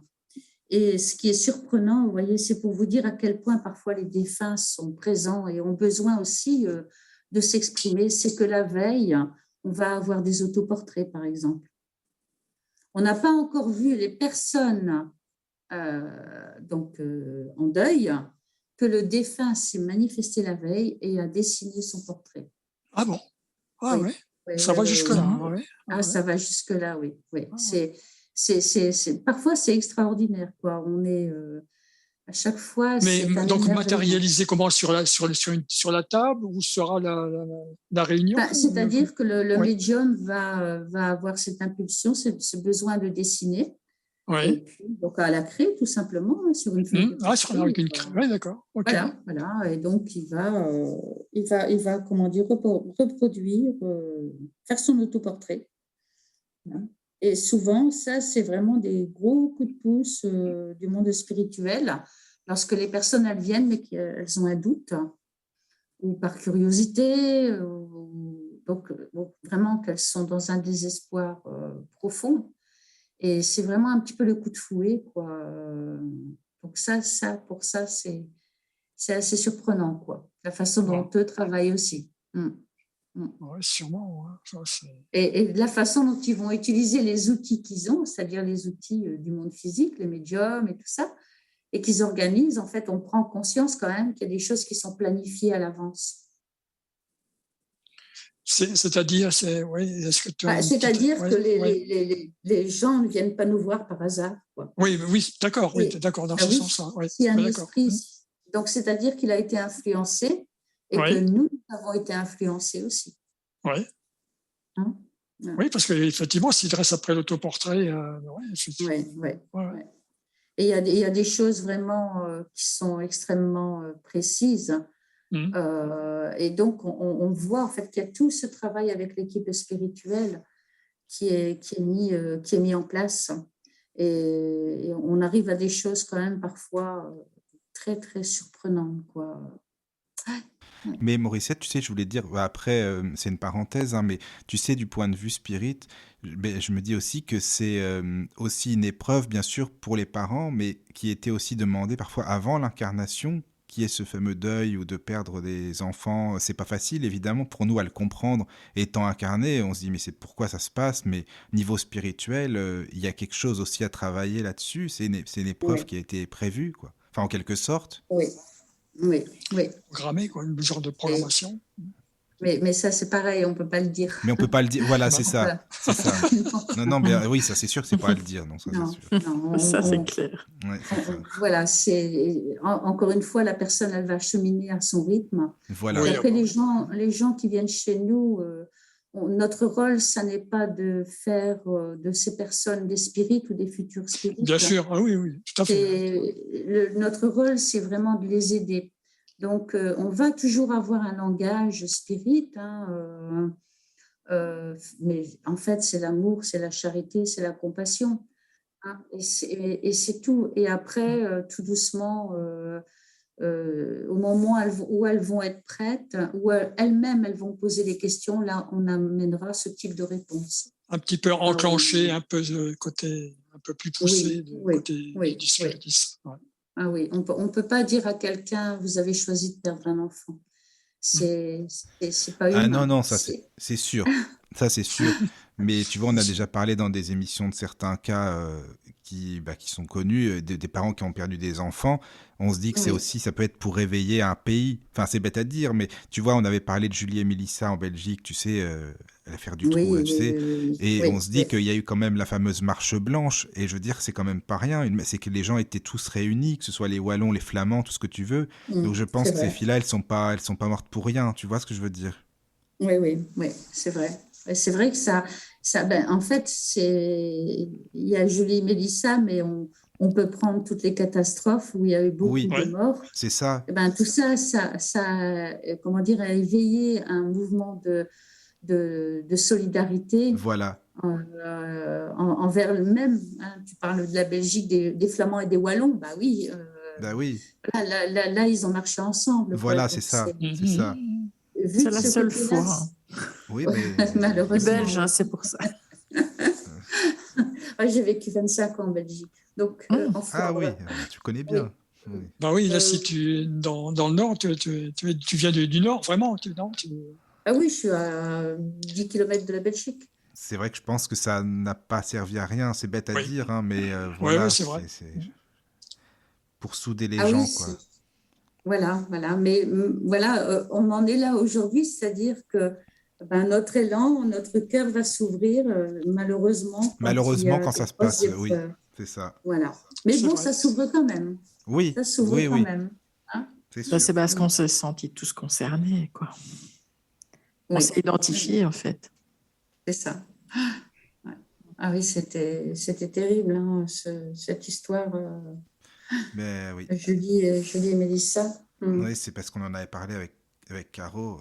Enfin voilà, mais c'est vrai que c'est des histoires comme ça, enfin qui sont malheureusement en fait, je pense que ces enfants-là, c'était des enfants qui sont venus pour éveiller les consciences. Enfin moi je le vois comme ça, tu vois. Oui, oui. Alors, je suis tout à fait d'accord avec toi parce que souvent on va dire bon ben si on prend ben on parle de ce fameux karma, enfin, Oui, voilà. en fait qui veut rien dire, hein, Mm. c'est une route le Oui, karma, oui, en fait, c'est c'est tout. oui, oui, oui, Mais après le plus important à retenir c'est la loi de cause à effet, c'est-à-dire que qu'est-ce que j'ai pu faire dans le passé pour que donc dans cette vie-ci hein, ou dans une vie passée Mhm. pour que je vive des choses comme ça. Et on a toujours tendance à mettre donc les épreuves sur des fautes du passé. Mais dans ce que tu viens de dire, je crois que c'était Michael, hein, tu disais que non, c'est tout à fait faux. Quand on reprend la philosophie spirit, il est clairement dit qu'il y a des esprits qui peuvent se réincarner et vivre des épreuves pour faire évoluer la société. Tout simplement, voilà. Et donc, bah c'est sûr. on pourrait parler du handicap aussi. Oui, c'est Hein, ça le Non, bien handicap. sûr. Ouais. il y a plein de choses comme ça. Donc, effectivement, donc, soit que c'est la loi de cause à effet et que c'est une épreuve, comment dire, karmique, hein, voilà. Oui. Mhm. Soit que c'est un choix volontaire pour faire évoluer la société, Moi je pour faire pense que c'est évoluer aussi les la parents famille, les personnes de notre et la, famille, tu vois. et la famille, voilà. Mais où est-ce qu'elle est la punition dans tout ça? En fait, on voit que celui qui, entre guillemets, se sacrifie fait évoluer tout un groupe. Oui, c'est ça. Ouais, ouais. Donc, personnellement, moi, derrière tout ça, je vois beaucoup d'amour. Oui. Je Oui, vois oui. beaucoup d'amour le choix du sacrifice aussi. Oui, oui. Hein. Après, c'est Le sûr. fait- Bah, si on va au plus haut, du plus haut, on peut dire le Christ, alors, dans ce cas-là. oui, mais avant tout de la personne. Si je reprends par exemple le jeune, là, cet enfant polyhandicapé là, qui Oui, vient de partir, mais ce garçon-là est arrivé, il a fait avancer du monde, quoi. C'est mais c'est vrai. inimaginable. C'est vrai. Mhm. Voilà. Et sa maman a été, mais alors constamment pendant 18 ans dans l'amour pour son enfant. Oui, Elle n'a oui, jamais été, je ne l'ai jamais connue dans la colère ou quoi que ce soit. Elle a toujours été dans l'amour. Vous voyez, donc ça a été quand même quelque chose dans cette épreuve, dans cette douleur. Eh ben, il y a beaucoup de choses de positifs qui se sont construites. oui. C'est vrai. C'est sûr. Et si je reviens au polyhandicap, Oui. ben, ça apprend aussi aux éducateurs d'être plus dans la Oui, c'est compassion. vrai aussi. Oui, Oui. ça c'est vrai. Oui. Voilà, la société, elle met, comment dire, en place des structures adaptées. Mhm. Enfin, il y a plein de choses. Il y a Ah oui, plein de choses. derrière tout ça, c'est vrai que c'est tout Oui, oui, des structures qui se mettent en place. Hein, c'est vrai. ben oui, tout à fait. Ouais. Donc, il ne faut pas toujours voir comment dire, les choses négatives. Elles sont dures à vivre, c'est sûr, ça reste, Ouais. et c'est des épreuves. Mais après, il faut voir vraiment dans l'ensemble, quoi. C'est très Arriver délicat. à, Oui, c'est vrai. Ouais. oui, oui. Et on ne peut pas juger, on ne peut pas dire, ben voilà, cette famille vit ça parce qu'ils ont peut-être fait ça. Non, on n'a De pas toute à façon, il ne faut juger. jamais être dans le jugement. Non. Non, puis on n'a pas les éléments, de toute façon. Ben non, ben c'est ça. Donc, Non, c'est parce que Maurice avait parlé des soins palliatifs tout à l'heure. Tu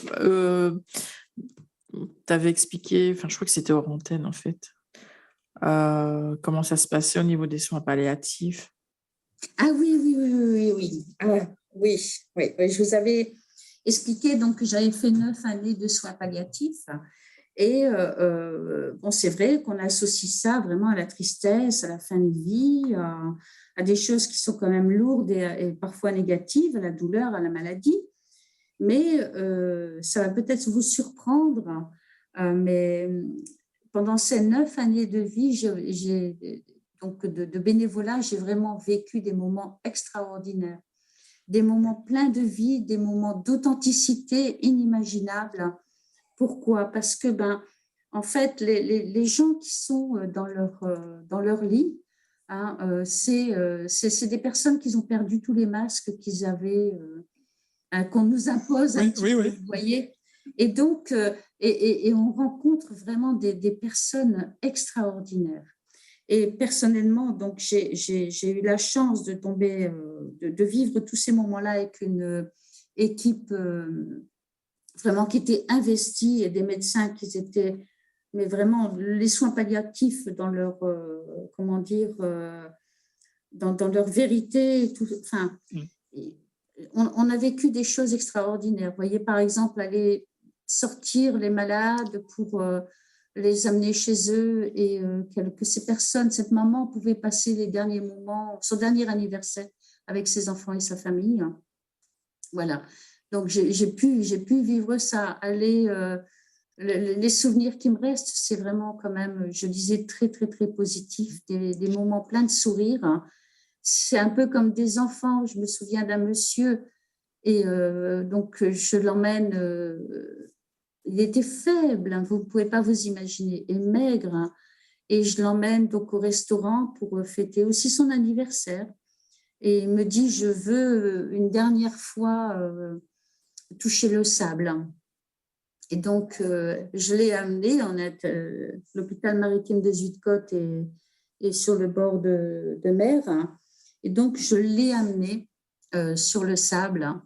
Et puis, il a couru comme un enfant. Alors, il a couru comme un enfant. Et il a perdu son pantalon. Il s'est allongé dans le sable. Hein. Il a fait, vous savez, comme les enfants font dans la neige là, pour faire un ange. Ah, d'accord. Oui. Voilà. Mais il a vécu ces derniers moments-là, c'était magique. Il est mort 3 jours après. Ouais. Vous voyez, donc, on a cette image-là des soins palliatifs, mais jusqu'au bout, ces gens sont vivants. Ouais. Moi, c'est un petit peu ça que je voulais aborder tout à l'heure quand je parlais justement des soins palliatifs, parce que moi, je ressentais comme ça ces dialogues, tu vois, avec même les personnes âgées, mais surtout dans les soins palliatifs, parce que je voyais ça un petit peu, même chez les personnes âgées, ils retombent parfois, ils aiment bien raconter leur histoire, comment ils vivaient, leur métier, et ça m'a toujours intéressé, tu vois. Donc, et c'est pour ça que les gens m'aimaient bien, parce que j'étais à leur écoute, puis j'étais curieux de savoir comment ils vivaient, etc. Et donc, c'est pour ça qu'une fois, j'avais parlé souvent avec des médecins. C'est vrai que ça me botterait aider, de parler comme ça avec une personne en fin de vie, quoi. Voilà. Donc, ça m'est toujours resté, ça, tu vois. Et donc, ça ne me surprend pas ce que tu le dis, toi, d'avoir été dans le bonheur d'écouter ces gens-là en fin de vie, quoi. C'est formidable. Ouais. Et aussi pouvoir vivre des moments intenses avec eux. Il faut savoir que à Zuidcote, donc on avait des projets, donc on allait chercher les malades, il y avait un atelier et on a fait des expositions de peinture, donc peinture sur soie. S'ils ne savaient pas faire, on leur apprenait. Bien sûr. Ou ils faisaient autre chose. Mais il y avait donc, et ces objets étaient vendus pour pouvoir acheter par exemple des perruques ou des choses comme ça pour les femmes qui faisaient de la chimiothérapie. et il y a des personnes qui ont participé à ces ateliers, elles sont mortes avant l'exposition, mais ça a été pour elles un moment, comment dire, le moyen de leur dire qu'effectivement, elles étaient en fin de vie, mais qu'elles étaient encore vivantes jusqu'au bout, Tout à fait. qu'elles avaient un Tout à fait. prénom, Voilà. elles avaient un Ils étaient nom. encore raccrochés à la vie, C'est jusqu'au ça. dernier Et moment. puis, voilà, et que elles n'étaient pas juste une maladie, parce qu'avant d'arriver en soins palliatifs, vous êtes un cancer, vous êtes c'est ça. un Oui, tout à fait. stade, vous êtes C'est ça. un numéro de chambre, mais vous perdez Ouais. votre identité. Et c'est vrai, Et ça. là, voilà, et là, en soins palliatifs, leur identité, elle était restituée. Voilà, c'était Nicole, c'était Pierre, c'était Jacques, c'était tout à fait. c'était plus une maladie, c'était un être humain. Voilà. Donc, les soins palliatifs, c'est plein de de très bons moments, malheureusement, qui sont vécus dans la souffrance. Mais ça reste quand même des moments de vie exceptionnels. Et par exemple, s'il y a des gens en soins palliatifs qui demandent, je sais pas, à discuter avec un prêtre, un pasteur, ou par exemple, je sais pas moi, si ça leur fait du bien, par exemple, il y en a aussi qui sont là, tu penses? Ah ben, c'est pas que je pense, c'est que je l'affirme. Ah oui, donc c'est sûr, d'accord. Ah oui, c'est que à Zuidcote, il y en a même dans les hôpitaux qui circulent, donc pas seulement que dans les soins palliatifs. Oui, non, mais ça, je ne suis pas surpris. Hein. Oui. Et puis, il y a même les derniers sacrements qui sont donnés, que ça soit fait avec un imam, avec un catholique. Ah oui, bien sûr. Ah oui. Il n'y a pas du tout de barrière. Pas du tout. Non, il y a pas. Non, mais parce que je te demande ça, parce que comme on met tellement de barrières maintenant pour ces choses-là, tu vois ce que je veux dire, tout ce qui est. Non, moi, quand j'étais opéré de mon cancer, c'est vrai, il y a une religieuse qui est venue aussi, par exemple, tu vois. Donc, oui. Non, c'est. En tout cas, Zuidcote, c'est comme ça. Vraiment. Oui, il y a pas de barrière. Tout tombe en fait. Voilà. C'est vraiment pour amener le bien-être et la sérénité chez celui qui doit partir. Oui, la sérénité. Quelle que soit sa religion. C'est ça, oui. Ouais, je le vois comme ça. Oui. Non, mais c'est super important. C'est pour ça qu'on vous doit un grand, grand merci, tu vois. Donc, pour ça. Hein. Oui. Donc, ce sont des belles expériences de vie, ce sont des belles rencontres. Oui, c'est vrai. C'est sûr. Et qui nous enrichissent énormément, en fait. Ah oui. Et puis aussi, certainement, une autre manière de voir la vie aussi, pour soi, par exemple. Tout à fait. Oui. Bien sûr. Il y a un deuxième domaine, j'ai un deuxième domaine qui, à peu près, donne la même sensation, c'est les handicapés mentaux, tu vois. Je tire mon chapeau aux gens qui soignent ces types d'handicap parce que c'est pas facile. Un sacré caractère. Hein. Oui. Mon cousin, il avait commencé, il n'a pas tenu. Ah, il n'a pas tenu. Ah oui, mais ça me surprend. Et pourtant, il est policier maintenant. Mais vois, là, il n'a pas tenu, il n'en pouvait plus. Non, c'est particulier, hein, c'est un univers particulier aussi. Oui. Ce sont des métiers, voilà, on travaille avec le cœur. Hein, Oui, c'est ça, hein, sinon il ne faut pas le faire. Oui. J'étais éducatrice spécialisée, je travaillais avec justement des personnes déficientes et beaucoup avec des enfants autistes et des gros troubles du comportement. Et voilà, quoi. Mais si on n'aime pas ce métier, si on n'aime pas les enfants, c'est compliqué de faire ça, non, c'est pas la peine. C'est un sacerdoce, hein, c'est vrai.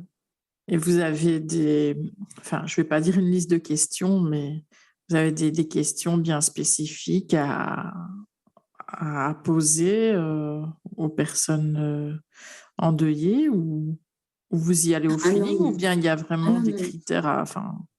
Non, on part toujours de la personne, de son histoire. En fait, c'est elle qui a la parole et c'est elle qui va nous tendre la perche. Et c'est à nous, justement, avec les formations qu'on a reçues, de savoir saisir les mots pour pouvoir reformuler. Voilà. Mais il n'y a pas du tout de liste de questions. C'est vraiment... chaque histoire est différente, chaque personne est différente. chaque besoin pour ces personnes sera différent aussi. Donc, on est vraiment dans l'individuel. Oui.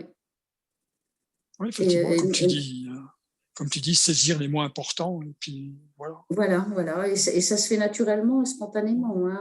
Oui, je me doute à la longue, c'est sûr. Peut-être les attitudes à éviter. Hein, oui, donc ça c'est bien. Oui, c'est important. Voilà, aussi ne pas essayer de lui montrer qu'il doit aller vers une autre vie, là, que c'est le moment qu'il doit se débarrasser des affaires, hein, du défunt. Non, ça c'est la personne qui le sent, on n'a pas à décider pour elle. Hein. Ne pas minimiser la perte non plus. La confrontation, hein, si cette personne se met en colère, laissez-la rentrer dans sa colère. Elle est légitime, sa colère. Ne pas amener non plus la provocation, éviter le maternage, aider quelqu'un, ce n'est pas tout faire pour elle, c'est l'accompagner. Accompagner, c'est être avec. Hein, ce n'est pas porter ses valises. Donc, elle a son travail à faire et c'est à partir de ce travail et des efforts qu'elle va faire qu'elle pourra faire son travail de deuil. Oui, bien sûr. Hein? Voilà. Après, il faut faire attention à l'interprétation, c'est-à-dire, elle va commencer une phrase, n'allez pas finir sa phrase. Hein, n'allez pas interpréter ou mélanger votre histoire dans son histoire, ça je l'ai déjà dit.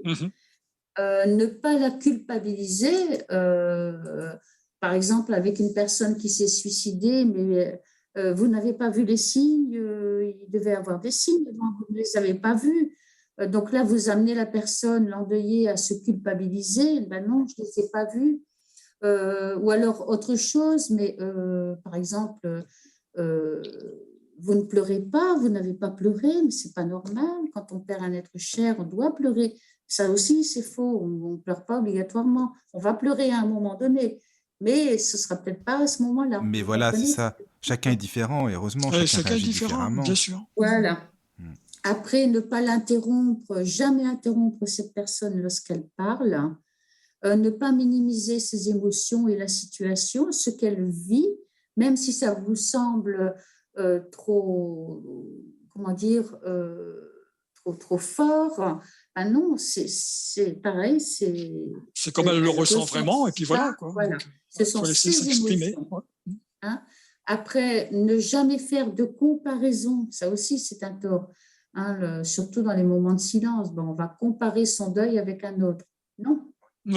C'est pas bon. Hein. Donc voilà, tout ça, ce sont des choses à éviter. Après, vous avez pour les personnes qui sont intéressées, ça je le dis, il y a la grille de Porter par rapport aux attitudes, donc le jugement, l'évaluation, l'interprétation, le soutien, l'investigation. Donc, savoir poser les bonnes questions, des questions ouvertes. Après, ne pas trouver les solutions, ce n'est pas à nous à amener des solutions à cette personne. C'est à nous à l'amener vers ses propres solutions. C'est différent. C'est différent, oui. On n'a pas à lui amener des réponses. Non, c'est à elle à trouver ses réponses. Voilà. Et après, comment dire, il faut savoir écouter les demandes cachées. Derrière une phrase, une phrase peut simplement vouloir dire « aidez-moi ». Ou une autre phrase peut vouloir dire, donc ce sont ce qui n'est pas verbalisé. Dites-moi ce que je dois faire. Dites-moi, j'ai peur, encouragez-moi. Vous voyez, donc ça, là, par exemple, si elle vous dit, j'ai envie de laisser tout tomber, là, c'est une demande d'aide. C'est encouragez-moi, j'ai peur de l'avenir. Vous voyez, donc, voilà. Encore une fois, c'est des formations qu'il faut faire pour partir, j'ai envie de dire, avec les meilleurs outils possibles, quoi. Mais par exemple, tu sais, une femme qui, admettons, qui perd son mari, ou son compagnon, peu importe, comment ça se passe, par exemple, admettons, elle s'interdit aussi de vivre une nouvelle histoire, par exemple, même au bout de longtemps, ça peut arriver aussi, tu vois, qu'elle soit peut-être amoureuse, mais qu'elle s'empêche parce qu'elle a toujours l'ex dans la tête, ou elle a peut-être peur que lui vienne, point de vue spirit, tu vois, je veux dire, c'est un peu compliqué parfois aussi. Oui. Alors, là, ce que tu viens d'expliquer là, ça veut dire que la femme, elle se culpabilise d'être Oui, vivante. c'est ça. C'est oui. Ça, voilà. Ça culpabilise. Ouais. Et donc, c'est pareil, il faut l'amener à se déculpabiliser. Voilà, Ouais, donc oui. ça, c'est du Ouais, ouais. côté, on va dire, physique, du côté du travail d'écoute, etc., côté psychologique. Et après, au niveau spirituel, il faut savoir que la plupart du temps, les esprits, tout ce qu'ils souhaitent, en fait, c'est que la personne qui reste, le vivant, continue son existence. Voilà, Oui, Ouais, ouais. parce que Ouais. l'amour, l'amour, c'est pas une chaîne, hein, qu'on attache à un pied et à un autre, Bah hein. voilà, c'est ça. Oui, C'est aussi souhaiter que l'autre soit heureux. Et oui, dans ces esprits-là, quand ils se sont bien dégagés donc de la matière, de nos idées aussi, hein, oui, oui. et ben, tout ce qu'ils souhaitent, c'est que l'autre soit heureux et continue son cheminement, Ouais, même c'est si c'est important. sans eux. C'est Voilà. bien de le dire, oui, non, mais t'as raison. Enfin, je suis d'accord avec Ouais, ça ouais. aussi. Et ça peut être l'inverse aussi, une personne qui est dans le déni et puis bah, qui continue sa vie, limite qui a quelqu'un quasiment aussitôt ou quoi, et enfin, tu vois ce que je veux dire, ça peut être aussi, Ah il oui. peut être le sens inverse aussi. Oui, alors faut vraiment être vigilant. On ne peut pas faire grand-chose parce que ces gens-là, c'est des bombes à retardement. Ah oui, c'est ça. C'est-à-dire que voilà, ils sont dans le déni, donc ils refusent la réalité. Et Oui, oui, donc, oui. à un moment donné, ils vont être confrontés. On est dans un deuil pathologique, là, Ah oui, hein. Donc, ils demandent vraiment une prise en charge avec un psychologue ou un médecin psychiatre, mais en tout cas, avec quelqu'un de qualifié pour les accompagner. Parce que oui, lorsque comment dire, la soupape, elle va s'enlever, ça va être oui. quelque chose de dramatique. Parce que Ouais. la personne, elle peut peut-être penser qu'elle est amoureuse, mais finalement, elle n'a pas fait son deuil. Tu vois ce que je veux dire? Donc, en fait, c'est Oui, pas... alors ça, c'est encore autre chose. Ça, c'est encore une autre question. Donc, oui, pour pouvoir repartir, on est dans la psycho là, hein, Oui, oui, là, oui, pour je suis pouvoir désolé, on est dans la repartir, psycho, hein. Oui, oui. voilà, pour pouvoir repartir avec, dans une nouvelle histoire et reconstruire quelque chose, il faut vraiment avoir fait son deuil. Oui, oui, oui, d'accord. Il faut pas prendre l'autre, la nouvelle personne, hein, qu'on va amener dans sa vie. Il faut pas. C'est comme avec l'enfant de tout à l'heure, Michael. Il Oui, faut pas que cette personne vienne remplacer et combler un vide. voilà, oui, oui, je suis Ouais, c'est ça. d'accord. Ouais, ouais. Parce que, Elle a oui, le oui, droit d'avoir toute sa place en tant qu'individu, voilà, et non pas parce que je me sens seule, oui, donc parce il que faut tu as des gens, vraiment ils faire peuvent le pas être travail de seuls. deuil. Ils n'aiment pas vivre Oui, seuls aussi, tu vois. Mais oui. c'est vrai que c'est intéressant. Oui, Ça part souvent vers un échec, hein. oui, c'est ça. Oui, Ouais, oui, non, désolé, hein, c'est un peu psycho, mais c'est vrai que ça m'y fait penser à tout ça, hein, c'est pour ça que, voilà. ouais, Non, ouais, mais ouais, ça ouais. peut être enrichissant aussi pour les auditeurs, hein, pour ceux qui veulent Hum, savoir, hein. Oui, oui. voilà. Donc Et Puis, dans... il faut. euh, Ah vas-y, non, pardon. Morissette, Non, vas-y mais après Caro, comme ça. Bah, oui. ah non, j'avais un autre exemple. Par exemple, on est au volant d'une voiture et par exemple, la personne a bu, celle qui conduit, et il y a un accident et la personne qui est passagère est tuée, pas lui. Donc, il y a quand même un gros travail aussi là-dessus, quand même. Oui, mais Et le là défunt peut lui en aussi, vouloir aussi. Enfin, il y a un travail des deux côtés. euh, c'est possible. C'est possible que, comment dire, que le défunt lui en veuille, voilà, qu'il tient responsable donc de son départ, bien que l'accident n'existe pas, hein. Il n'y a pas de hasard. Donc, voilà. Et après, c'est encore une fois, c'est au niveau de la famille, hein. Hein, comment dire, ça va être difficile aussi pour cette famille à trouver le pardon, hein, à Ah trouver le oui, ah pardon. oui. Mhm. Pour aller Ah, jusqu'au pardon, là, il y a vraiment un ah long oui, oui, chemin. oui, oui, oui, oui, oui, oui. Mais bon, il y a des familles qui arrivent. Je me souviens, c'était 4 jeunes qui s'étaient morts, donc tombés dans un ravin. C'était pas par rapport à l'alcool, c'était parce que ils ont voulu chercher un CD qui était tombé. Ah, oula. Voilà. Donc, il a baissé la tête pour ramasser le CD. Et puis, ils sont tombés tous les 4 dans le ravin, quoi. Donc, bien sûr, au début, les 3 familles, les familles des 3 jeunes qui accompagnaient le conducteur en voulaient au conducteur. Donc, ça a été difficile, hein. Mais Ouais. après, ils se sont, comment dire, ils ont vraiment travaillé sur leur situation et ils sont arrivés vraiment au pardon, quoi, parce que il n'était pas vraiment responsable, hein. Et ils ne devaient pas faire ça. Mais bon, ils ont été accompagnés aussi. Puis après, les enfants, avec leur message, les ont beaucoup aidés à la réconciliation. C'est déjà bien. Ouais. Ouais. On voit quand même que l'importance de la communication, Ouais. et de l'assistance du monde spirituel dans les épreuves, et les Voilà. épreuves, quelles qu'elles soient. Effectivement. Ah, mais c'est vrai qu'il y a tellement de choses à dire avec ce sujet, c'est vaste quand même, hein. Ouais. Parce qu'il y a tellement de situations différentes aussi, il faut dire. Ouais, Voilà, c'est quoi. ça. Hein. Oui, il faudrait presque partir partir de cas, Bah, voilà, de exactement. situations. Oui, faire C'est ça. une étude de cas. Et oui, Effectivement, mais c'est voilà. mais vrai. bon. Mais il y aurait quand même pas mal de variables, hein, quand même. Oui, quand même, puis après, c'est quand même des années, c'est quand même des années de travail et Oh, oui. Oui.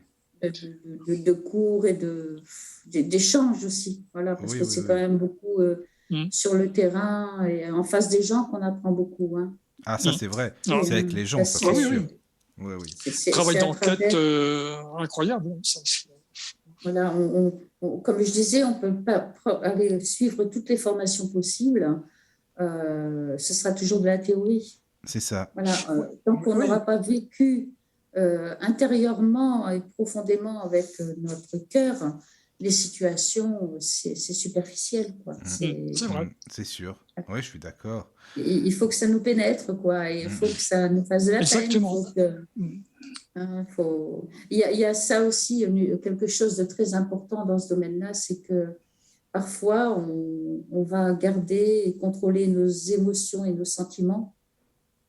Et ils vont nous effrayer. Pourquoi ? Parce que, justement, on voudra peut-être trop laisser la place à l'autre, à celui qui a besoin de pleurer. Et là-dessus, moi, j'ai pris une bonne leçon par la psychologue de l'hôpital maritime de Zuidcote. Et donc, je fuyais un couple, le mari venait de mourir. Et la dame, elle me cherchait dans les couloirs. Et en fait, moi, je la fuyais. Et donc, la psychologue m'a rattrapée, elle m'a dit que je devais arrêter de fuir. Et elle m'a demandé pourquoi est-ce que tu fuis. Mais je dis parce que j'ai peur de pleurer. Et, d'accord. Et pourquoi ? Parce que on s'attache aux gens. Vous voyez, on s'attache. Oui, en tendance, oui, c'est vrai. Et donc, elle m'a dit non. Elle dit tu vas vers elle et tu pleures avec elle. Tu pleures avec elle parce que tu vas lui montrer que son histoire, elle te touche et que tu lui amènes toute l'attention que tu peux lui amener à ce moment-là. Voilà. Donc, il ne faut pas, il faut rester solide, mais il faut aussi savoir exprimer et dire que toute la compassion, toute l'empathie qu'on va avoir pour cette personne, c'est important. Ouais. Alors, juste, excuse-moi, encore une petite parenthèse, c'est pas parce qu'on est spirit, hein, malheureusement, si tous les spirites avaient de l'empathie, ce serait super. Moi, je dis, ça serait vraiment hyper bien. Parce que c'est vrai que c'est déjà arrivé avec un deuil de ma meilleure amie, avec un spirit qui n'avait aucune empathie, qui comprenait pas, qui disait bah attends, ça va pas encore, juste après l'enterrement, ça devrait aller aussitôt, tout de suite, c'est pas normal. Vu qu'on est spirit, on n'est pas censé avoir de, enfin voilà, tu vois ce que je veux dire quoi. C'est un peu bizarre pour moi, mais bon bref. Oui. Et justement, c'est à rayer. Oui, mais c'est bien oui, justement, c'est pour ça quand tu dis c'est légitime de pleurer, d'avoir évidemment des émotions, et c'est pas parce qu'on est spirit que justement on n'a pas d'émotions, parce qu'on sait qu'il y a quelque chose après la mort, quoi. Pas du tout, quoi. Non, c'est la perte, même si on sait qu'il y a quelque chose après la mort, cette personne, on l'aime. Oui. Et qu'est-ce qu'on aime, Michael ? C'est la prendre dans nos bras, voilà. c'est se disputer avec elle. Oui, c'est l'être humain, quoi. Voilà, c'est l'être humain. L'âme, si on croit à la vie après la mort et que cette personne est une âme, moi j'en suis convaincue. Oui. Mais je ne la connais pas, cette âme. Elle se manifeste à travers ce corps. Exactement, c'est ça. Voilà. Donc, le deuil, la perte est douloureuse, quelle que soit la croyance. Oh oui. Non, mais ça, je suis d'accord, c'est sûr. Mais... Oui, c'est sûr. Oui. C'est vrai, ce que tu dis, c'est la voix, quand on entend la voix de la personne, l'odeur, voilà, tout, quoi, son caractère. C'est ça qui manque, oui. Oui, et c'est l'amour qui nous relie à elle, qui fait que nous souffrons. Oui, c'est ça. Oui, oui. Cet amour-là, et comme je disais tout à l'heure, au plus l'amour est profond, eh ben, au plus la souffrance, elle sera difficile et Oui, c'est profonde. ça. Après, il y a des textes, je crois que c'est de l'Inde, qui disent qu'en réalité, on pleure pas pour la personne que l'on aime, mais on pleure sur nous, quoi. Oui, oui, ça, Aussi. je suis d'accord Mm. avec ce texte-là. Oui, oui, parce que si vraiment on était convaincu, attends, j'avais reçu un message de Guy, il faut que je le retrouve. Oui, Mais, mais en fait, le problème, c'est on a été éduqués à réagir comme ça par rapport à la mort. voilà. Voilà. Oui, oui, oui, c'est vrai. C'est-à-dire que notre société, elle a fait que la mort doit être quelque chose de triste. Vous allez ailleurs, la mort, elle peut être vécue sereinement. Oui. Chez nous, non. Voilà, chez nous, Mm. vous allez au Maghreb, on va payer des pleureuses pour pleurer devant le corps. Oui, Hein, je c'est ne sais pas ça. si vous savez ça. En Oui, Voilà. oui. Sicile aussi, Ouais. non? En Sicile aussi. Vous voyez, donc comment dire, chaque pays, chaque culture a son rituel de mort. Donc Oui, c'est nous, on ça. nous a éduqués à voir la mort d'une façon dramatique et aussi et un peu effrayante parce que bon, on a quand même reçu l'éducation catholique pour la plupart. On Mm. nous parle de paradis, on nous parle d'enfer, Voilà. mais jamais on ne responsabilise le désincarné ni l'incarné. Donc, ça reste quand même assez compliqué. La mort, elle doit être prise comme quelque chose, comme un passage qui est tout à fait normal, quoi, en fait. Mais on est en train d'avancer vers ça. Mais il y aura Bah, encore c'est une beaucoup de chemin. discussion qu'on avait eue d'ailleurs avec Charles, cet aspect-là des Oui. choses. Tu vois. Ah, ouais. Non, il y a du chemin à faire. Donc, Oui, voilà, oui. il faut. Et après aussi, c'est notre rôle, peut-être, on parlait des enfants tout à l'heure, de parler d'une façon différente de la mort à nos enfants ou à nos petits-enfants, enfin voilà, quoi, aux jeunes qui nous entourent.